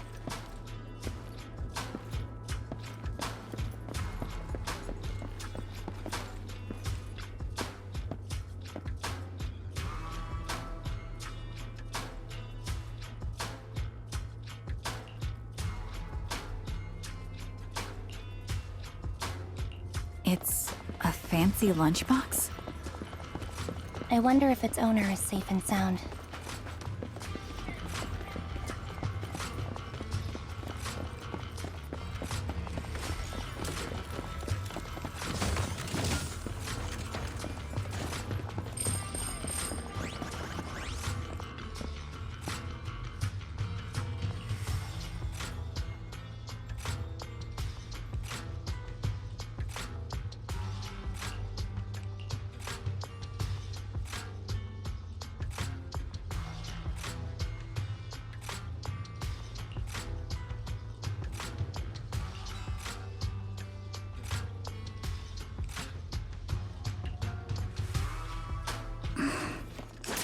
What's wrong, Vivian?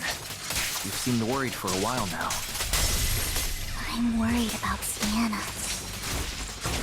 Her location should still be safe. I hope so.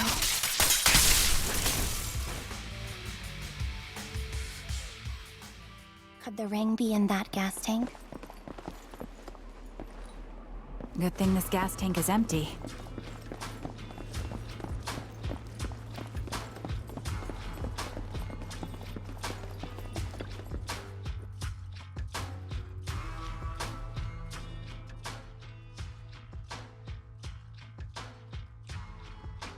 Her vital signs are gone. What happened? I guess this was her final scam.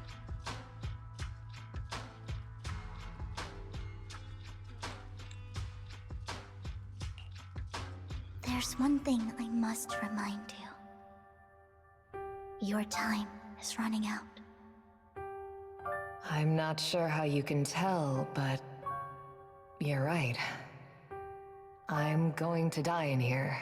That's my plan. I'm very sick and don't have much longer.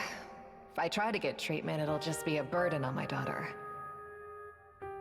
So I scam my way through a bunch of physical exams and managed to take out a hollow corruption policy through Ravenlock Insurance.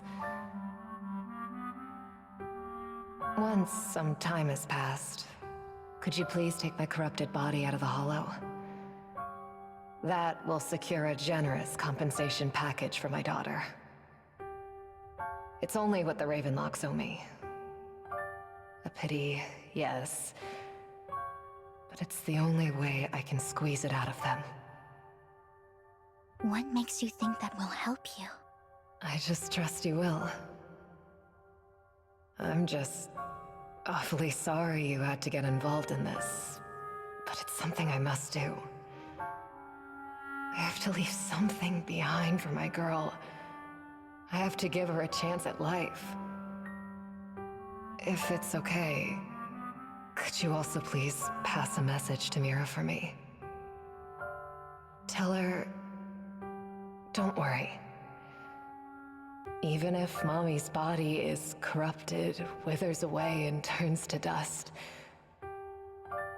my love for you will always be there. Thank you. You're a good kid.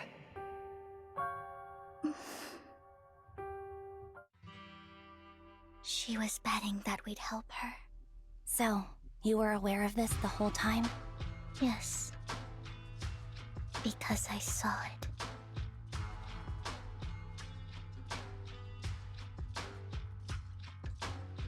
You might not believe me, but I've had this ability to see the future since I was a little girl. But the things I see are always something bad. Plagues, deaths, disasters. That's all I've ever been able to see. It's all that kid's fault! She's seriously jinxed. I always try to avoid her. Otherwise, she'll say something rotten that ends up coming true again. Prophecies, she says. Like she's not the one bringing the bad luck upon us. It wasn't me. I didn't do anything. Sorry. I'm sorry. What good is saying you're sorry? Things like this keep happening every time you open your mouth! How unlucky. She shouldn't be here. Nobody wants her around. If only she would just disappear. I just wanted to warn you all. I'm sorry.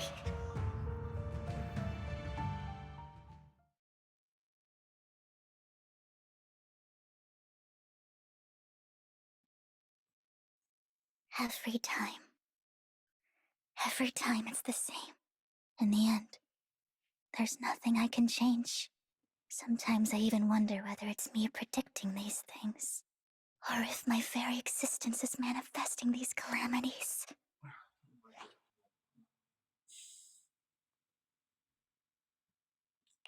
Vivian, it's not your fault. You were just trying to be kind and warn them about impending disasters.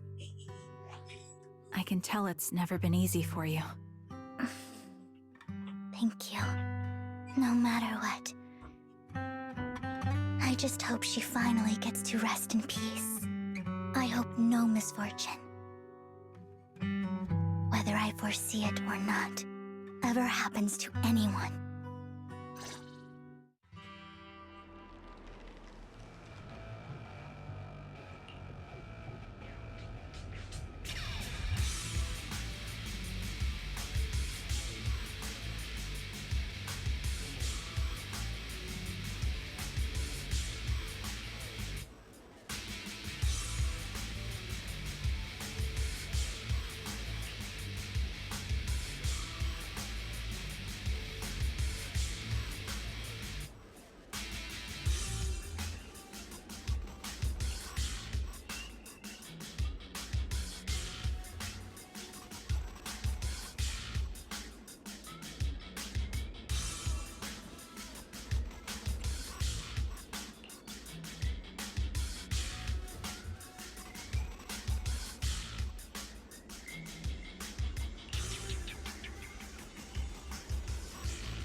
Roxy, do you believe that the future can be changed? That's quite the sudden question. I think that it can. Is that so?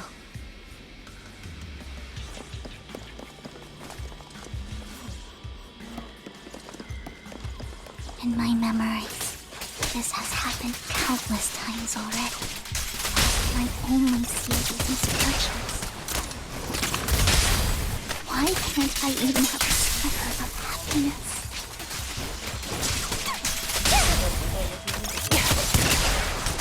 Adjusting for wind.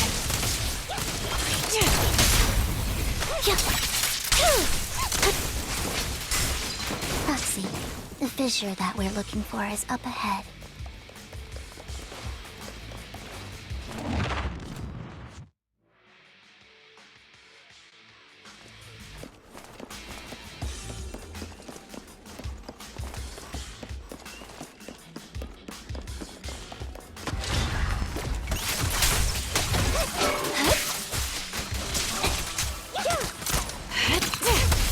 Ether vision activate. Right on cue. Quick shot. Roger.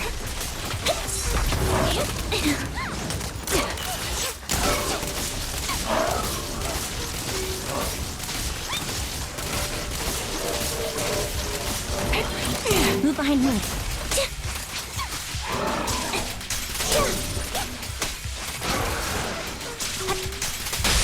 The target's weary. Move behind me.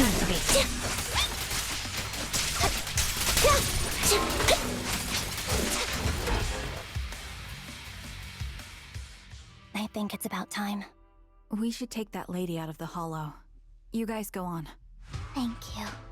She gave us the intel we needed, so this is the least we could do. I hope everything else goes well for you.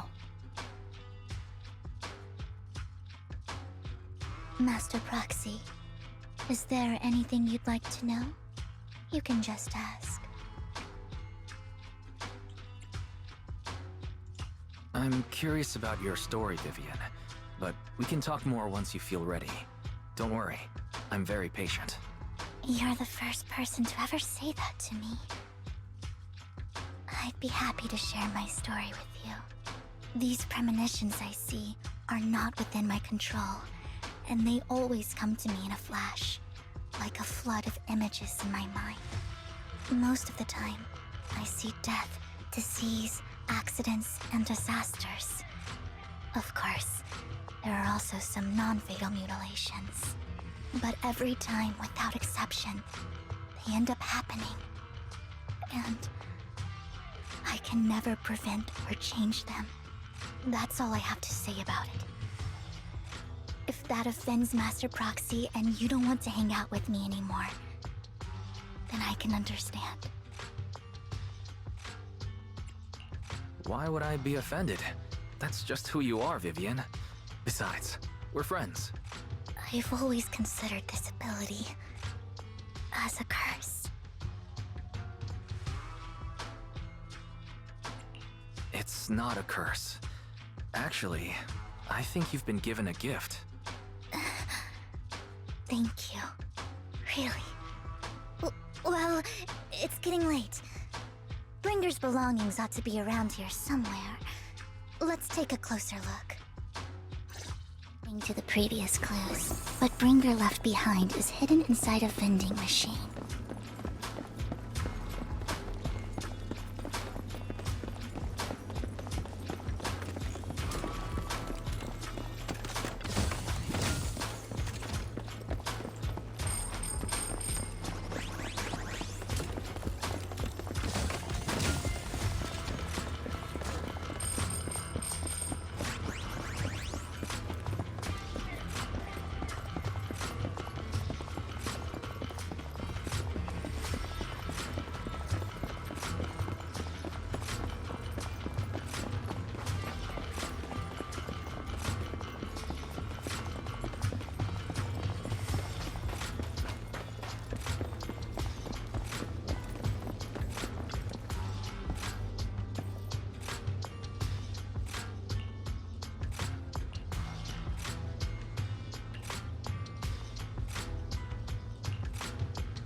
Looks like it isn't in here.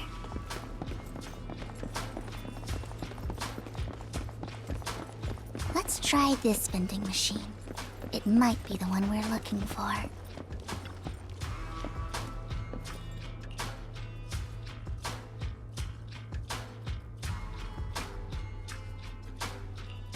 Strange, there's nothing in here.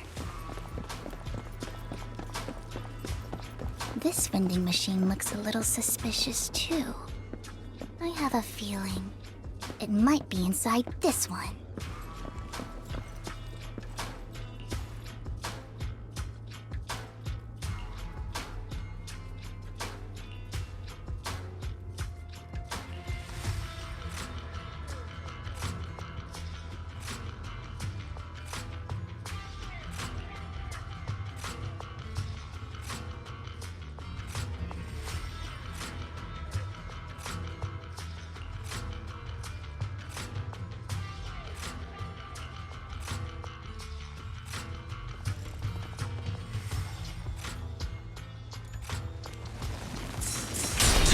Kill!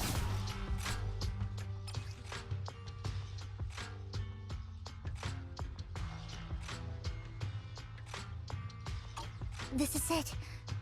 This notebook is what Bringer left behind. But I don't know what these markings on it mean.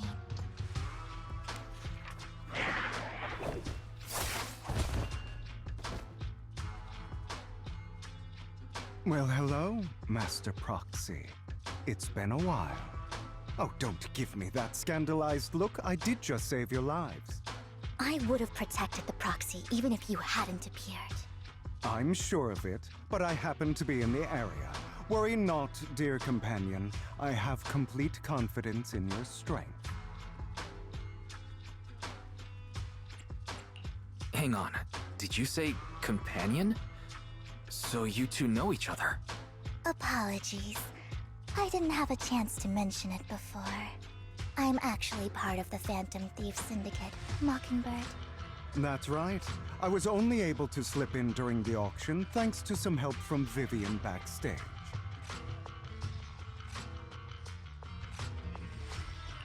So the whole time you were only bidding on the collections so you could get backstage and tamper with things? I warned you before. You can't rely on appearances. Don't worry, Master Proxy. We don't have any ulterior motives here. As you've probably heard, Mockingbird is a renowned Phantom Thieves syndicate in New Eridu that, despite its longevity, has managed to maintain the secrecy of its members' identities to this day. So, disclosing our identities to you is essentially the highest sign of good faith that a Mockingbird Phantom Thief can show.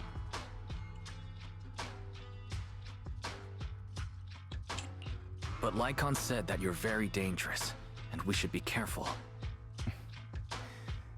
Then I imagine he's also told you about some of our past.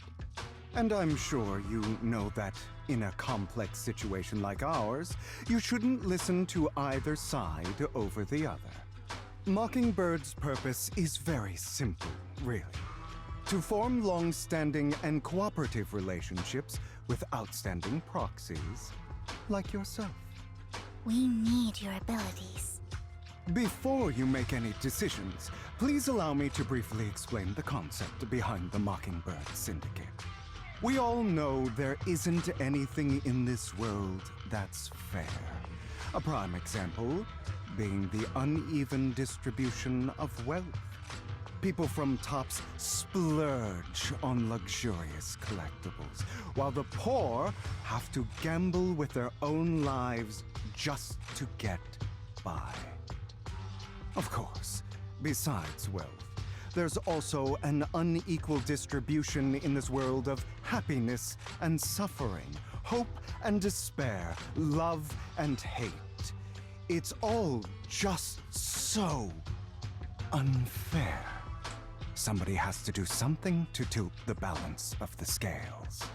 And thus Mockingbird was born. We take from those who have far more than they deserve and give it to those who deserve to have more.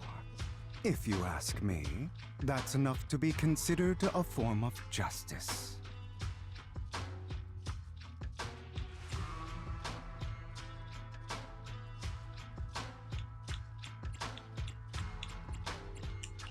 I don't really agree with this form of justice. No matter. Words inherently come with limitations. I intend to let my actions do all the talking. However, aside from these philosophical considerations, we also have a crisis on our hands to deal with. As you know, the Exaltists are plotting to use the power of sacrifice to launch an attack on all of New Eridu. We can provide you with all the latest intel, just like that notebook you found. Something those pompous housekeepers would never be willing to do.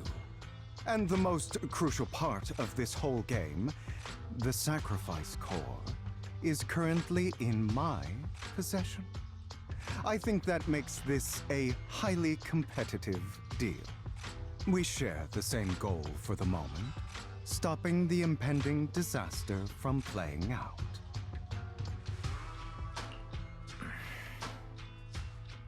I need some time to think about it. How about this? If you still have misgivings about our upcoming cooperation, then why don't you bring Lycon along with you? He's got the support of the mayor's office behind him, and his presence alone is enough to keep me in check. That would put you more at ease, right? Of course, you're welcome to bring some other friends along, provided they are from Public Security or HSO.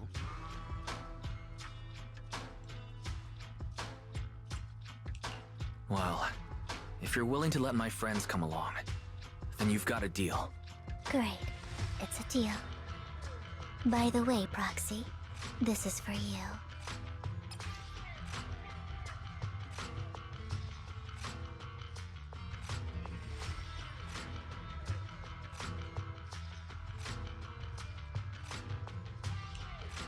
Consider it a souvenir commemorating our first time working together. For now, we'll carefully look through the contents of that notebook. I'll contact you if anything comes up.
How about it? Will you work with me? Correct. Let me be honest with you. I have the sacrifice core that you're after. I am Mockingbird. So it's you. I never thought you'd be so bold as to come see me alone. Relax, my friend. As you know, if I can sneak into such a heavily guarded auction, then naturally, I can just as easily slip away right now. I'm here with the sincere intention to seek cooperation. I can give you that sacrifice core. And what do you want in return? Wealth, glory, power. The things everyone else in the world wants, I want them too. And I'm confident that as the current heir to the Ravenlock family, those are all things you can give me. Then you've certainly come to the right place. My family is working on a big project. If things come to fruition, Ravenlock's status in Tops will significantly improve. At which point, I'll be sure to leave a spot for you. Naturally, as an outsider, you're precluded from handling any of our core business. But profits from the scraps alone will be enough to set you up for life. Mr. Hartman, I think you've misunderstood me. I have no intention of joining the Ravenlock family. In fact, I have an art gallery under my name that does pretty well for itself. I was hoping you could recommend me for Tops. You want to join Tops? That's easier said than done. Even for a family like ours, it would still require significant effort and... Just answer me yes or no. I don't think either of us can afford to waste time. I understand. Yes, you have my word. But in exchange, you'll have to give me the sacrifice core first. I'm sorry, but I'm afraid I can't. I've already hidden it somewhere safe, a place nobody else but me knows. You don't want to put all your chips on the table when dealing with Tops. I know that far too well. Then that means I also need to keep an eye out when working with the infamous Mockingbird, right? Mr. Hartman, I should remind you that I stand before you undisguised. Coming from a phantom thief who's never publicly revealed his identity, shouldn't that be sufficient assurance? If I betray you, then you merely need to lift a finger to wipe me from the face of this world. You do make a valid point there. In that case, you have a deal. I appreciate your trust. Why don't we celebrate our new partnership with a toast?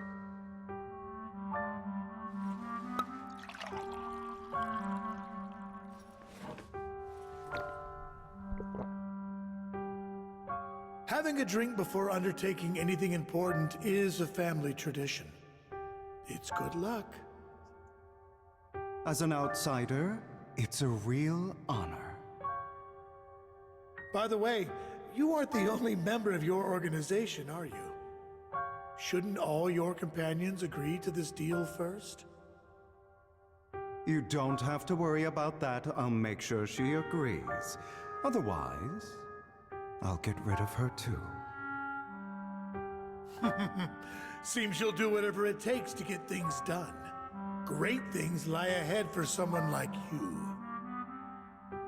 All right, let's leave it at that for today. I'll contact you about what to do next.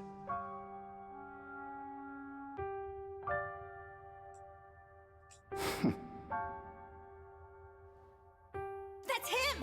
He's the one who killed Serena! She was the only one who was ever any good to him, right? That's how he repays her? That's why they say once a mongrel, always a mongrel. Just look into his eyes. Father! We have to punish him! Serena had been ranking ahead of him. Hugo must have poisoned her water so he could pass her. Pure evil. Typical for an impure bloodline. He should have been kicked out ages ago. Hugo, did you do all this? Yes, it was me. I killed her. He admitted it! Father, he must be expelled! He has no right to live under the same roof as us! Why don't we reunite him with Serena then? Nobody would ever know.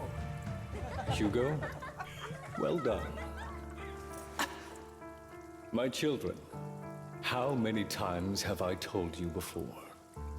In this world, only the most ruthless, cruel, and unscrupulous of people ever make it to the top. Like Hugo here, who is willing to murder his only true loved one without a second thought. Only someone with the means and the gumption to do that is qualified to be my heir. But I... It's all over now, and the results are obvious. The winner of this month's assessment is Hugo. As for the rest of you, go to the usual place for the punishment you deserve. But Father! Before this, I was #1. As I've told you before, there's only room for one winner in this family. You're still a loser, even if it's by the smallest margin. And there's no reason for a loser to exist. This is all for your own good. Do you understand? Go on now. Receive your punishment for the sake of the family. Yes, I understand. I'm sorry.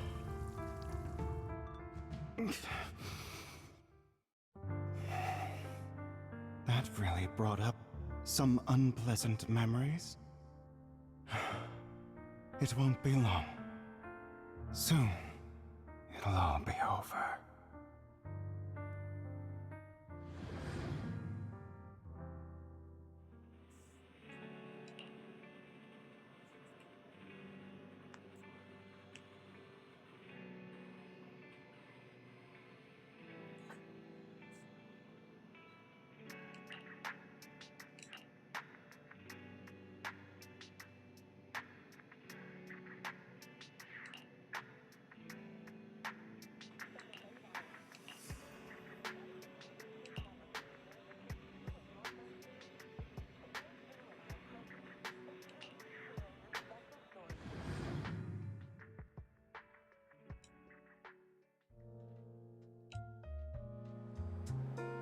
Thank you for escorting me here, Proxy.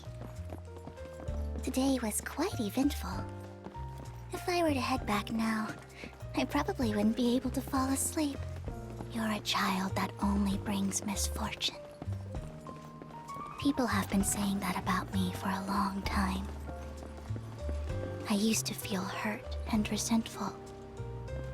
But now that I think about it, it's perfectly normal for people to react that way.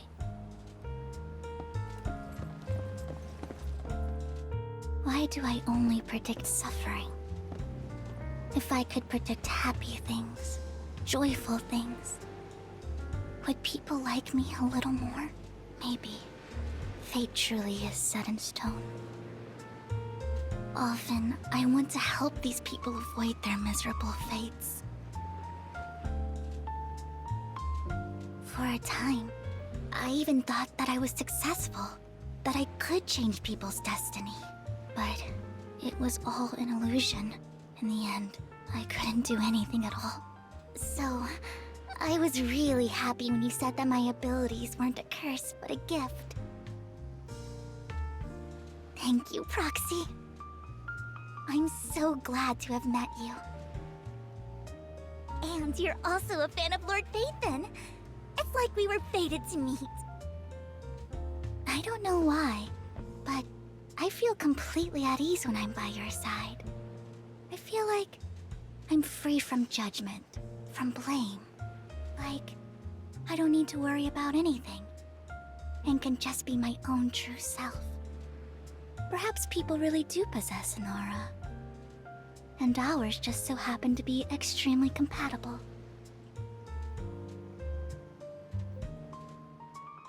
By the way, you asked me before about Hugo. I don't really know much about him. He rarely ever talks about his past. But judging from his eye colors, you can guess he's probably the bastard son of a renowned family. I think his mother was very worried about his different colored eyes, and even wanted to get rid of him at one point. But then his family offered a huge price and bought him off his mother for some reason. And just like that, he moved from a leaky and drafty boarding room to a luxurious mansion. But he's also mentioned that the extravagant home is actually like hell for him. I think it's probably because the family treats him terribly. I digress. He ran away and ended up meeting Lycon and his master. After that, they formed Mockingbird together and experienced a rare period of happiness. Until Lycon's betrayal. So, what's your take on Hugo? I imagine I would still be wandering around now if I had never met him. To me, Hugo is just like an older brother. I've always felt as though he's carrying some heavy burden with him. But that's a secret he's kept to himself. Something he'll never tell me. Sometimes when I look into his eyes, I can feel that he's really struggling with something. Even though he may say some extreme things, Hugo really isn't a bad person. I think one day he'll tell me his secret. Until then, I just have to wait. Wait and trust him.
It appears we're the first to arrive. I thought we were running late. This might sound weird, but it's nice to think about getting to work with you from now on. I don't really know why that makes me feel so happy. Oh, it's because we're fellow fans! Anyone who likes Lord Phaethon can't be a bad guy. You're right. Of course, Lord Phaethon is the greatest there will ever be, but you're definitely the best proxy I've ever met in person. Hugo told me before that you're really skilled, and he said we'd get along great. I never expected he'd be so right. Oh, by the way, would you like to come by my place if you have time later? I have a huge collection of Lord Phaethon merch. Phaethon, Lord Phaethon doesn't have any merch out there, right? I mean, we don't even know what he looks like, for starters. It's all my own original merch, like screenshots of old internet comments. I print them out and turn them into postcards. Plus the avatars Lord Phaethon's used, the music playlists they recommend. I've organized it all. I'd love to show it all to you if we get the chance. I'm really curious to see all that. Please be sure to show me. Splendid! Let's book a time and you can come by my place and see all my Lord Phaethon merch! Speaking of which, what's taking those two so long? Hugo said he had some preparations to do before entering the Hollow. I wonder how that's coming along.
This is getting to be more than just a coincidence, don't you think? Or perhaps you are actually stalking me. If I was stalking you, you wouldn't ever know. Overconfident as always. You haven't changed at all. We just make it a habit to check the state of our weapons prior to combat. Thanks for that little reminder. I almost forgot. I didn't expect you to let me join. What else could I do? Master Proxy would have insisted on having you join us. I never expected for us to have a chance to enjoy some pleasant conversation like this, without our weapons drawn, that is. It really has been too long. I still remember when we first established Mockingbird. Indeed. That was a long time ago.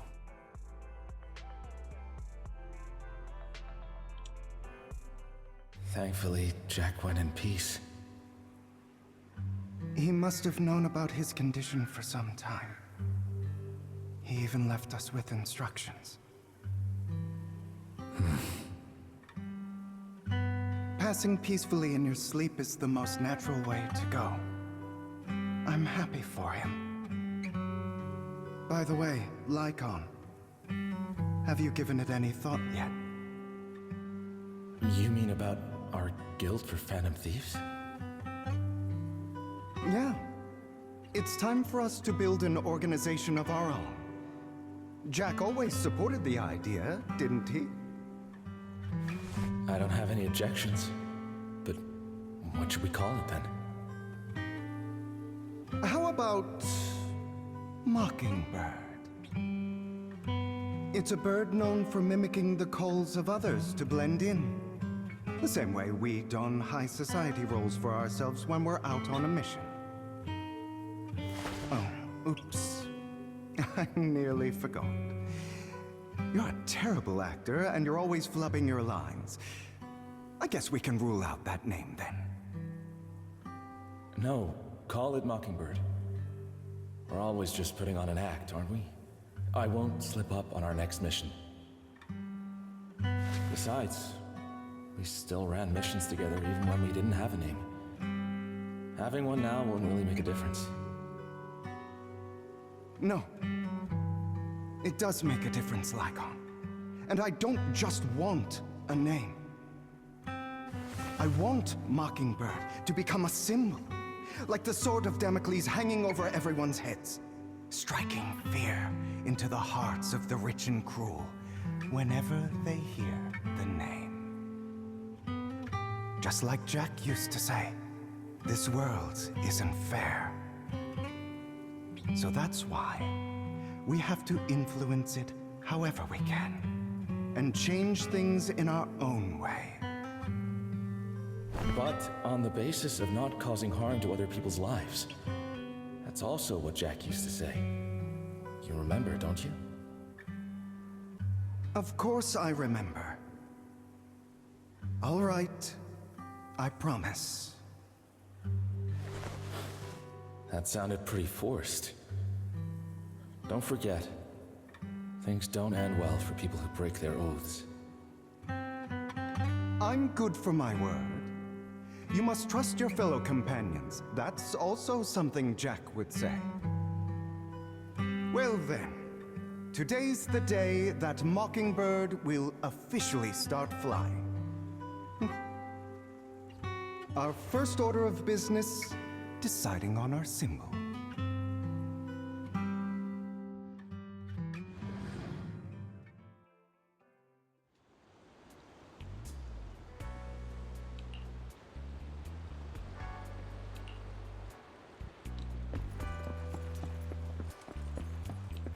Looks like we're all here.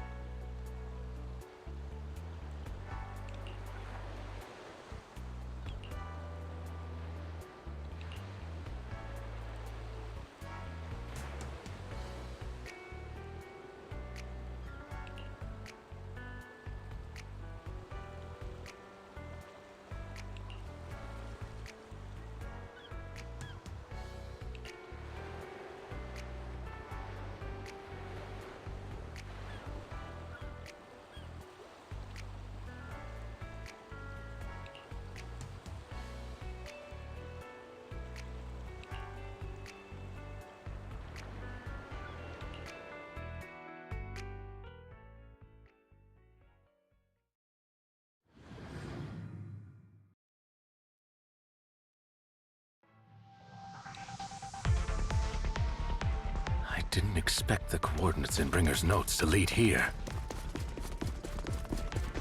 Oh, are you familiar with this place? More familiar than you, it seems. Proxy, if they're being too noisy, then I take action. Understood.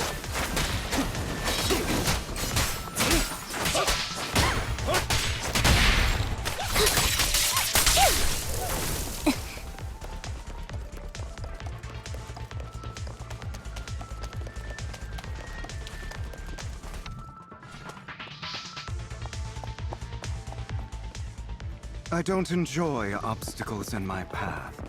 The generator room should be nearby. Over here.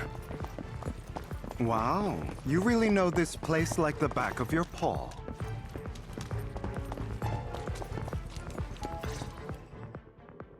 Master Proxy, I hate to be the bearer of bad news, but there's something wrong with the circuit. It seems to be blocked.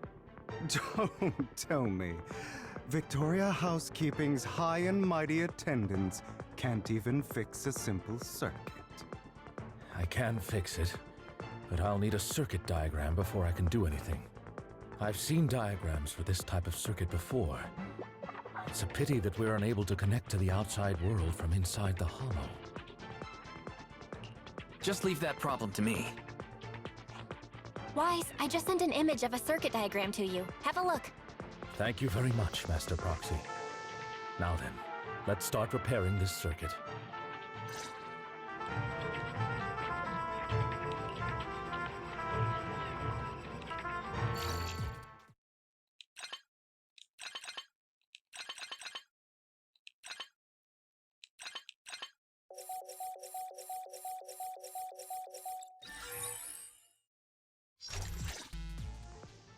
The circuit is fixed. We should now be able to open that door. Wait up. Wait a second. Something just doesn't add up. It's all coming together now. Communicating with the outside world from within a hollow. And getting that circuit diagram.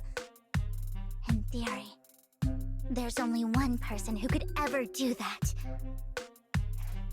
Could it be your Lord Phaethon? Impossible. There's no way. But then again, only Phaethon could have done that. I mean, you're an incredible proxy, sure. And you're a good person. But could you really be Lord Phaethon? That's me. I'm Phaethon. Sorry, I just never had the opportunity to tell you. Unbelievable. Lord Phaethon! I've been your biggest fan for years now! Goodness me, Lord Phaethon was right in front of me all along, and I had no idea. This is like a dream. Could you...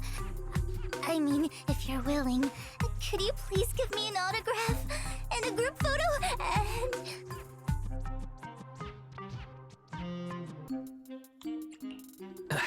Anything you want, but let's get out of the hollow first, all right? Oh, okay. Sorry, guess I got a little too excited. Anyone would be enraptured meeting someone they admire that much. Yeah, if I ever met my favorite movie director, I'd be the same. We should keep moving. This isn't the best place for idle chit-chat.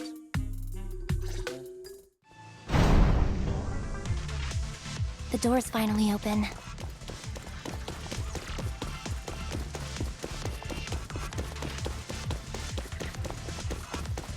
The proxy is Phaethon. Phaethon is the proxy. If this is a dream, I never want to wake up. That's it.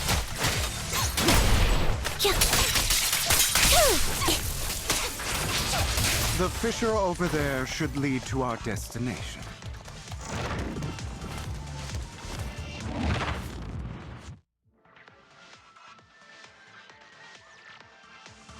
There are more ethereals around. Please be careful, Lord Phaethon.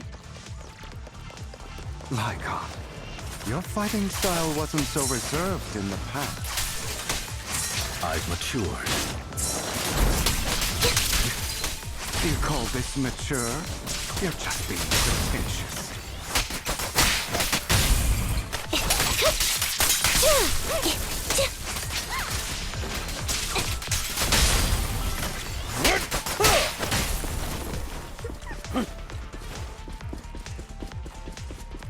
A difficult foe, that one. Let us leave this place at once. Ensuring Master Proxy's safety is our highest priority. I won't let anything happen to you, Lord Phaethon. In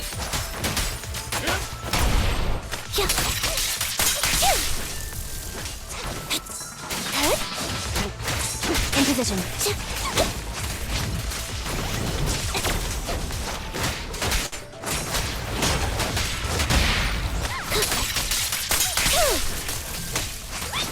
Hey, Lord Phaethon, how are you feeling?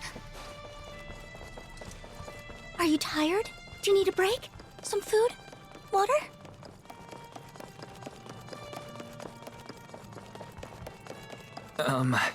Thank you for your concern. I'm fine.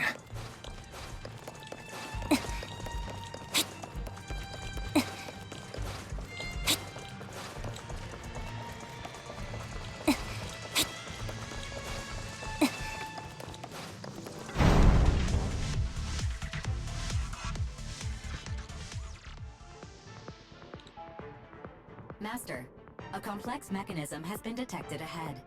To pass through, you need to activate all 3 smaller mechanisms.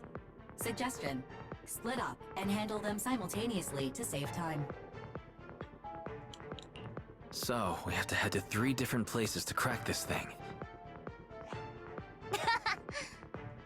Huh? We're splitting into 3 groups? In that case, I'll protect you, Master Proxy! I can take care of one myself. That leaves the last one to me, then. You should go with Hugo. What's that supposed to mean? We get along just fine, don't we, Miss Cunninghair? I don't know what's going on with you two, but you've been bickering the whole time. It's annoying. This is a good chance for you guys to build some rapport. Anby's got a point. Hugo, just go with Lycon. You just want to be alone with your Lord Phaethon, don't you, Vivian? Huh? That's not it! Alright, sounds like a plan. It's all decided then.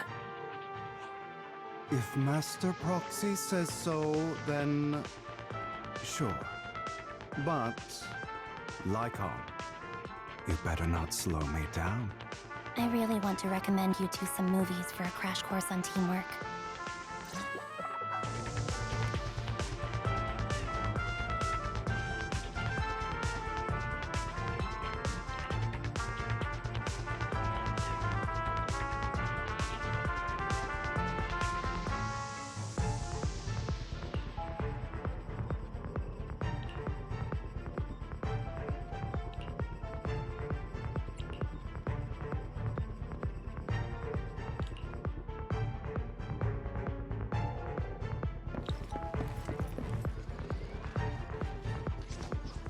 Lord Phaethon, there are too many ethereals.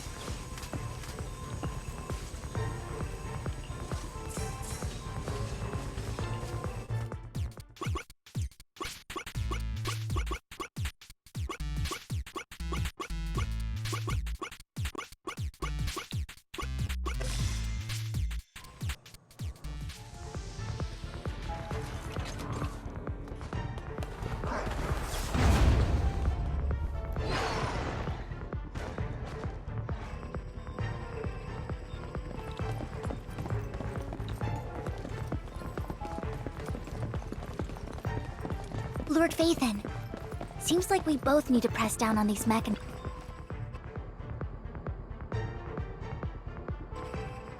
Sure enough, Lord Phaethon and I share a deeper connection. Sorry, I hope I'm not being too forward. Goodness me, somehow I'm fighting alongside Lord Phaethon.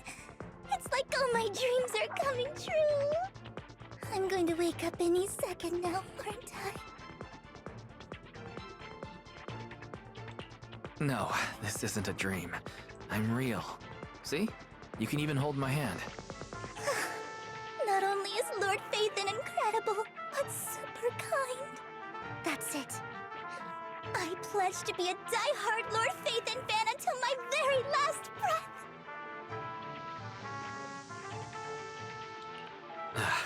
I'm happy to hear that. Don't get me wrong, but... why do you like Phaethon so much, Vivian? Lord Phaethon is my light. The one who saved me in my darkest and most desperate times. Like a deity who rescued me. You probably don't remember, but you really did save me that day. Wow, it's so embarrassing to say all this in front of you. Sorry, I hope I'm not bothering you too much. No, you're not a bother at all. Thank you for your loyal support. I should be the one thanking you. Just being able to see Lord Phaethon makes me the luckiest person in the whole world. Sorry to keep babbling like this. I wonder how the others are doing. I'm sure Anby will be able to manage. She's great at this kind of stuff. But as for Hugo and Lycon, let's just hope they don't get into a fight with each other. There are too many ethereals here. Though, it's not a huge problem. Mind the blind spots.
So, we have to cooperate to solve this problem. That's a real shame. I have no intention of arguing with you right now. Master Proxy and Miss Vivian are elsewhere, and we must rendezvous with them post-haste. What a coincidence. That's exactly what I was thinking. Just this once, we should trust each other. For the Proxy. I have no objections. Very well. Then you'd better keep your word. I know you've never fully trusted me, Lycon, even before it all fell apart.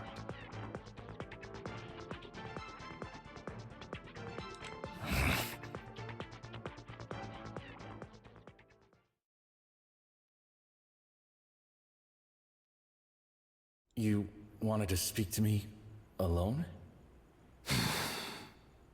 I know you and Hugo are as thick as thieves and don't hide anything from one another. But you can't tell him what I'm about to tell you. Did something happen with him? Hugo is an intelligent and gifted child. He learns everything I teach with ease. In time, he'll grow beyond me. Reach a place where people will marvel and look up to him as a beacon. Yeah. As much as I hate to admit it, he always picks things up just a teeny bit quicker than me. But none of that matters, because I can overpower him easy. I don't think being gifted is a good thing for him. What do you mean? He bears a dark and painful past. What he was taught, the hatred he was faced with, everything he picked up. It's all become an integral, inseparable part of him. I believe that beautiful flowers can blossom even in the darkest abyss. But the roots of that flower would draw from evil instead of good. Hatred instead of love. It's a curse that flows through his lineage. A curse that fate branded him with. I've seen far too many people like that throughout this long life of mine. They struggle with this curse their whole lives. But they all end up failing in the end. The path of light is narrow and fleeting. And the darkness is filled with such temptation that dropping your guard for even just a moment can send you spiraling straight into the abyss. Do you mean Hugo's going to be a bad guy?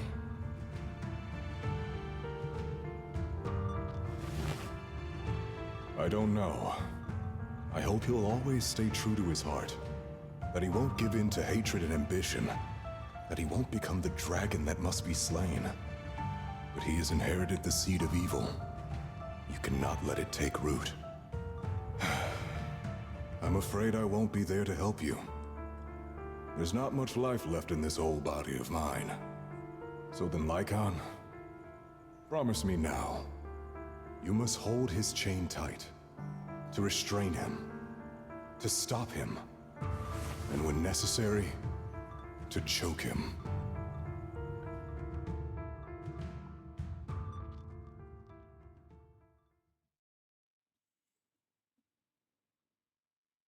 You've become slow. Or maybe you've been on guard against me this whole time, and that's what's slowing you down. Looks like I was right. Lycon. I hope you're aware that the one who betrayed Mockingbird and went to work for the Mayflowers was you. Not me. I would never betray my companion. I don't wish to repeat myself, but you should not break our oath. That's the path I've chosen, and I'm going to stick to it. But you know that path will lead you the wrong way.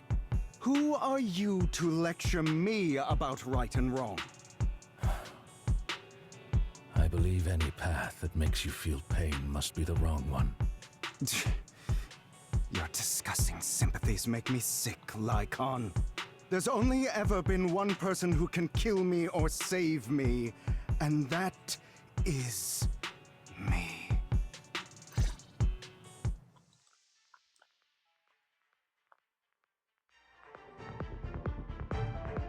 Great, it worked!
That was loud. What's happening up ahead? Hold on, everyone. I'll go check it out. It's probably multiple ethereals attacking.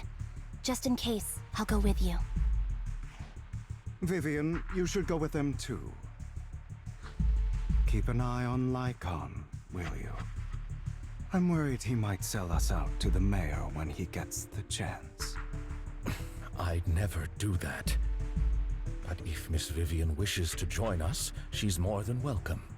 Okay, then I'll go with you. Why do you look so nervous?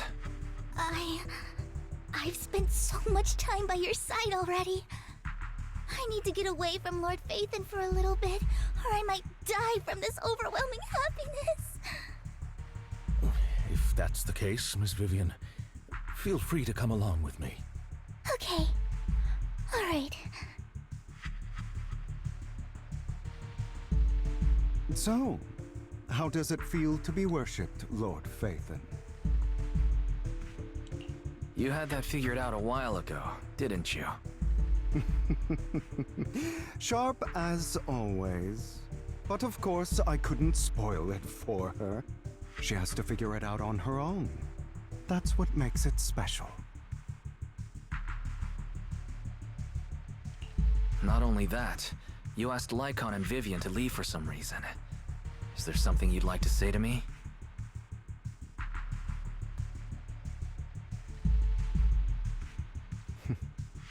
I can't keep anything from you, can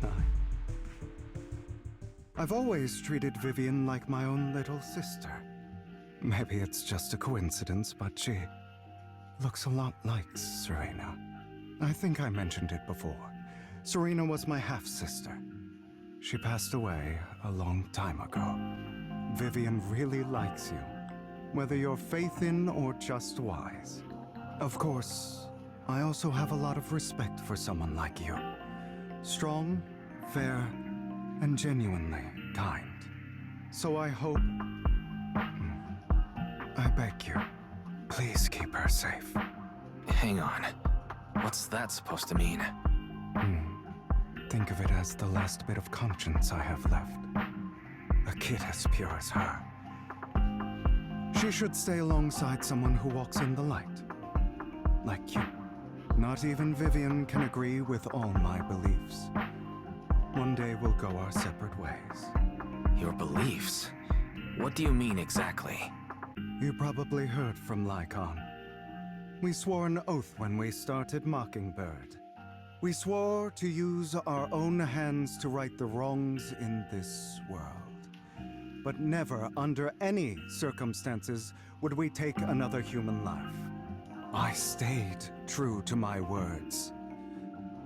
Until my father, a man I hated, stood right before me. I could have ended his life easily, but I hesitated. I remembered that damned oath and their repeated attempts to convince me. I didn't do it. Because of that, innocent people died. All because of him. If I'd killed him first, then none of those tragedies would have happened. People like him don't deserve to live. After that, I realized sometimes taking one life really can save countless others.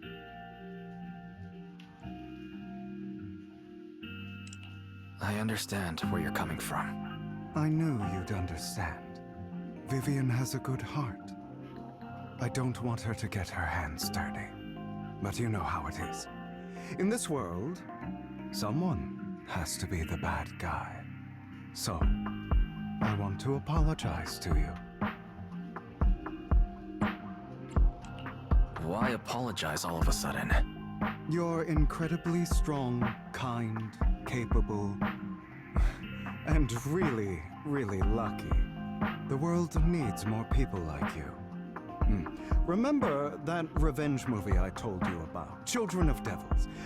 I still haven't found it, but I came across another videotape with the same name. Turns out, in that story, the Children of Devils are actually the children of gods. Sorry for rambling. Hope you don't mind. They should be back soon. Please, look after Vivian for me.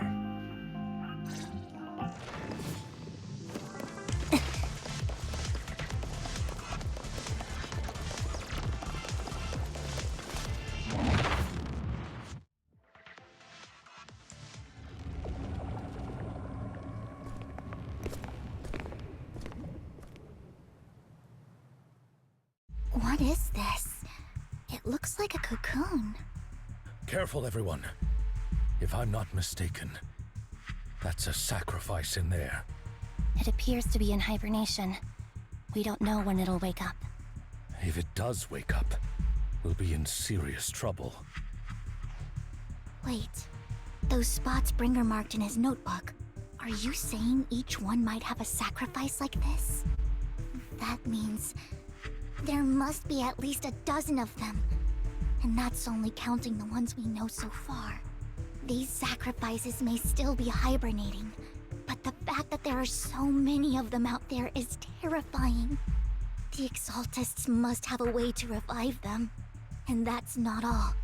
These sacrifices can exist outside the Hollows. If they make their way into populated areas... I'm afraid it will lead to a catastrophic disaster likened to the fall of the old capital. That's almost certainly what they meant by vengeance against all New Eridu.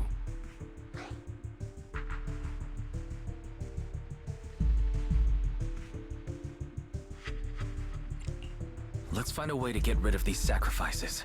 We can't let the Exaltists have them. Thank you for helping me find this sacrifice. But sorry, kids. You won't be the ones to keep it. It's that annoying old man. Why is he here? I'd advise you to choose your words wisely, young lady. You are from the Ravenlock family. So it was you. That face. Oh, I know you. I heard about what happened to your friend. Truly unfortunate. If only she'd been smarter. It seems your goal was this sacrifice all along. You've been tailing us, haven't you? Keeping your distance so that I wouldn't notice. As expected of a Wolf-Thyran, you are very perceptive. That's right. All thanks to your ex-partner, we were able to carry out our plan smoothly. My ex-partner? I'm not exactly happy being called that, but what he said is true. Wait, Hugo, what do you mean? I made a deal with Mr. Hartman in advance. So, would you kindly step aside and let us have this sacrifice? Of course, you can choose to refuse, but if you do, then I'll have to take coercive measures. What did you offer him? Everything we know about the sacrifices plus the core itself. But why? It's simple. I want to climb higher. Mr. Hartman offered me a chance to join TOPS. Who could say no to that?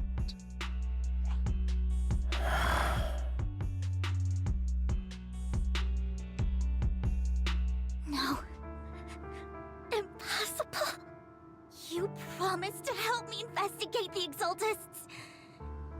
You told me the whole point of Mockingbird was to do anything it takes to bring a little justice to this world. Was all of that just a lie? You're just too gullible, Vivian. I also told you, everybody lies. To hide their true intentions, people lie so smoothly, they don't even bat an eye. You... What a wonderful show of betrayal and backstabbing! Bravo! I've got no interest in your little feud. But would you all be so kind as to step aside? My men still have some delicate handiwork to do. To extract that sacrifice behind you. Over my dead body. Hugo, why in the world would you do that?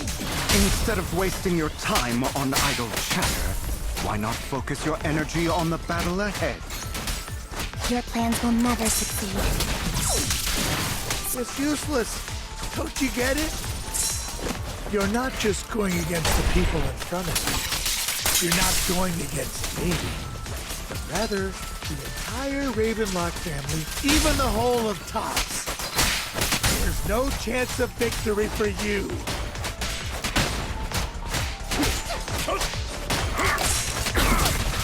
Solid strategy. Stay calm.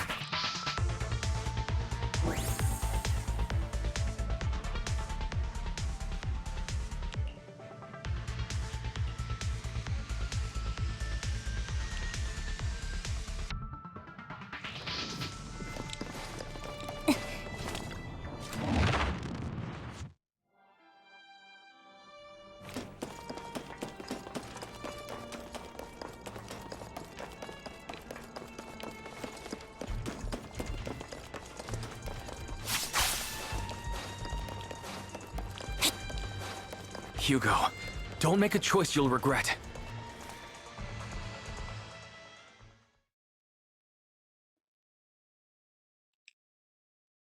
Oh, you guys are such a pain. Hugo, stop standing around. Time for you to act. We had a deal. Give me the sacrifice core now. Did we? I don't remember. I imagine this is your favorite kind of entertainment. Watching allies betray each other, suspicion festering until it all turns to bitter hatred. Seeing people tear each other apart like wild beasts, just like your decaying family.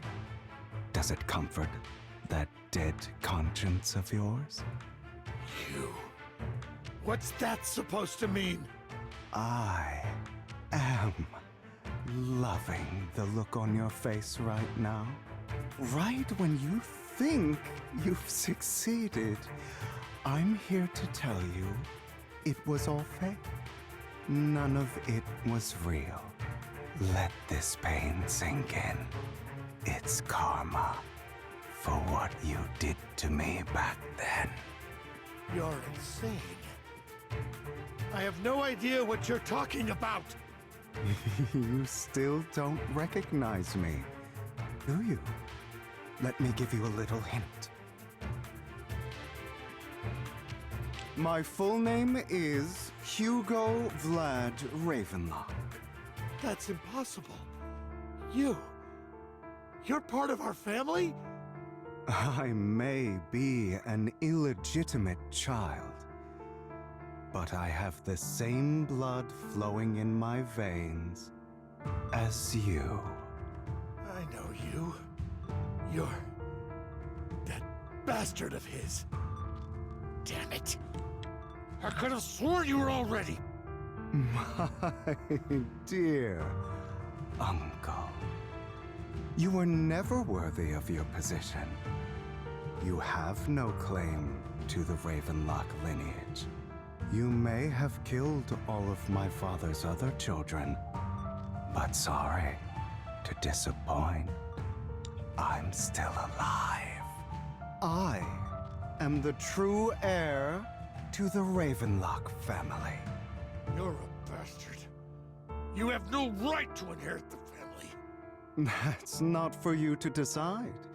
Master Edmund is very supportive of my claim. Edmund? That's impossible. You weaseled your way into Top's inner circle? Master Edmund doesn't care who achieves his goal. In other words, he'd happily let me take over the Ravenlock family, as long as I'm more competent than you. This can't be! You don't know the family's real secret! I know a lot more than you think, including everything that you've done. Just give up. You never even stood a chance. Damn it. This was all fake, right? You were just putting on an act to fool this old man, right? I actually fell for it. Don't do that again. At least give us a heads up next time. Vivian, everything I did was to rightfully inherit the Ravenlock family. That part is true. Now, I'm going to kill this man who stole what was never his. I'll make sure he can never be a threat again. You can't kill him. We still need information from him on the sacrifices and the Exaltists. You must be misunderstanding something, Lycon. Just like you chose the mayor, I chose Tops. At least for now, Tops has the same interests as me. I'm not going to harm my own self-interests. Be it intel on the sacrifices or the core itself. I'm handing everything over to Master Edmund. Why? I just want to take back what's mine. If fate is not willing to give me justice, then I'll just have to seize it with my own hands. Stealing, robbing, lying, or betraying. I'll do whatever it takes. Even if it means selling your soul to the devil? You know about the power struggle between Tops and City Hall. Those elites at Tops would be only too happy to see the Exaltists plotting a grand attack on New Eridu using sacrifices. That would severely harm the Mayflower's reputation and approval rating in New Eridu. And that's exactly what Tops wants to see. If that happens, countless people will die! I'm sorry it has to be this way, but I have to do this. I'm going to get everything Master Edmund wants. Inherit the Ravenlock name, climb to the top. And then I'll be able to change everything for good. For a permanent and absolute victory. We must endure the pain of cutting away rotten flesh. And persevere through the darkest hour before dawn. Someone has to do it.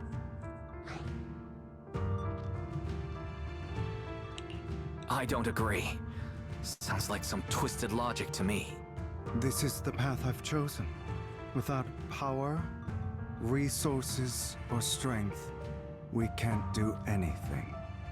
Mockingbird is the perfect example. All the talk about using our power to tip the scales of justice and hover over them like the sword of Damocles. It's just a delusion. In their eyes, we're nothing but annoying gnats. Mockingbird has never really changed anything, or saved anyone. Never in the past, not now, and never will in the future. None of it matters.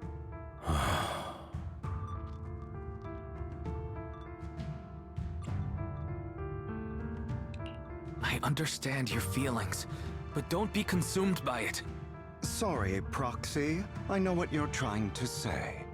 But this isn't some children's story of a dragon slayer becoming an evil dragon. Sometimes, to slay the dragon, you must first become one. With sharp claws, rending fangs, and strength enough to destroy anything. So I will bloody my hands. I will carry the weight of my sins. I will become the Abyss.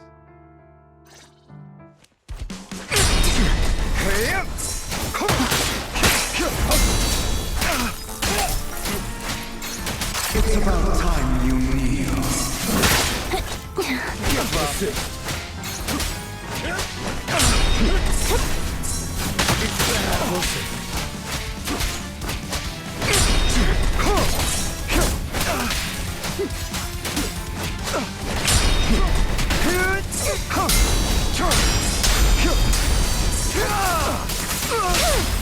Stand still.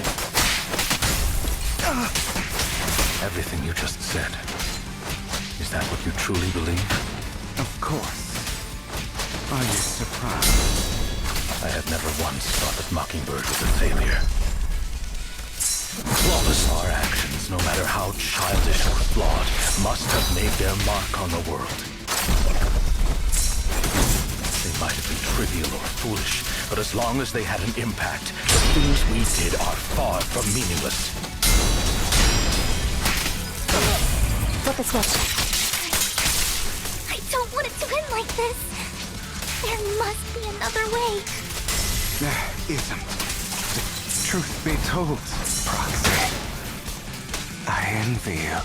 The world needs people like you.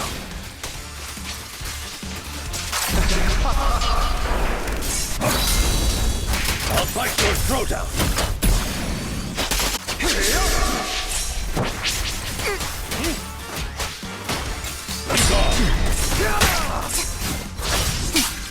Loyalty.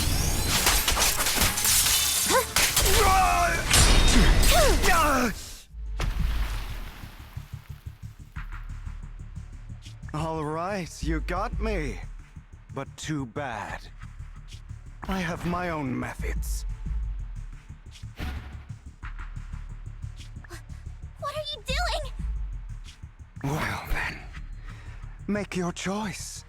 The sacrifice core, or your precious Faithin. I know you took it. Don't forget, I'm the one who taught you that. Okay, the core is yours. Just leave Lord Phaethon alone. What a shame. Did you really think I'd keep my promise? That's right. This is the real me. What's the matter? Thinking of killing me? Didn't you say all life is precious? Drop your foolish facade. I knew it. You... He has inherited the seed of evil. Do not let it take root. When the time comes, you must be the one.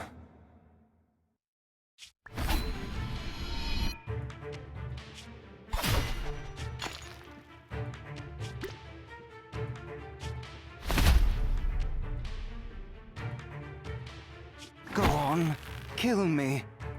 If you've got the guts, do it, traitor.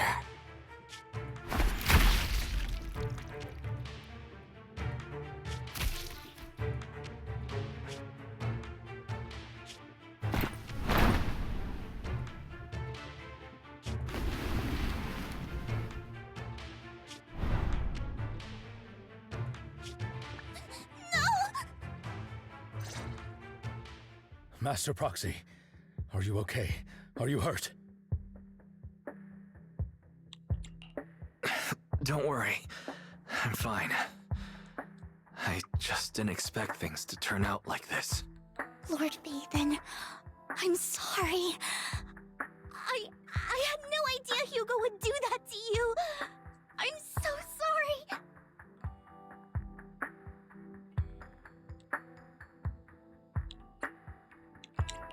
It's all right. No matter what, this isn't your fault, Vivian. If only I'd noticed sooner. I should have realized earlier.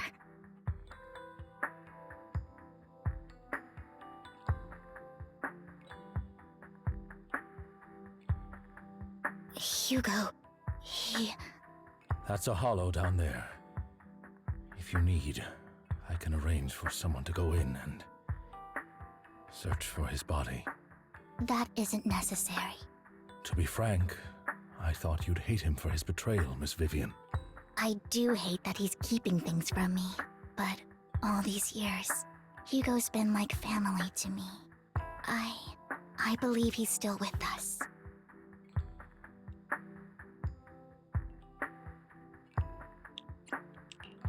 I feel the same. It's possible he's still alive. I'm terribly sorry, but I must tell you, it is impossible for Hugo to be alive. My hand went through his heart. Sorry to interrupt, everyone. But just so you know, Hartman's gone. Probably slipped away during all the chaos. I'm sorry, I was so focused on Master Proxy's safety. I wasn't paying attention to him. Same, but it doesn't matter. We all know what he did. And he will pay for what he did today. Yes. I'll be reporting all of this to the mayor. He's not getting away with this. Well then, now that it's all over, let's head back.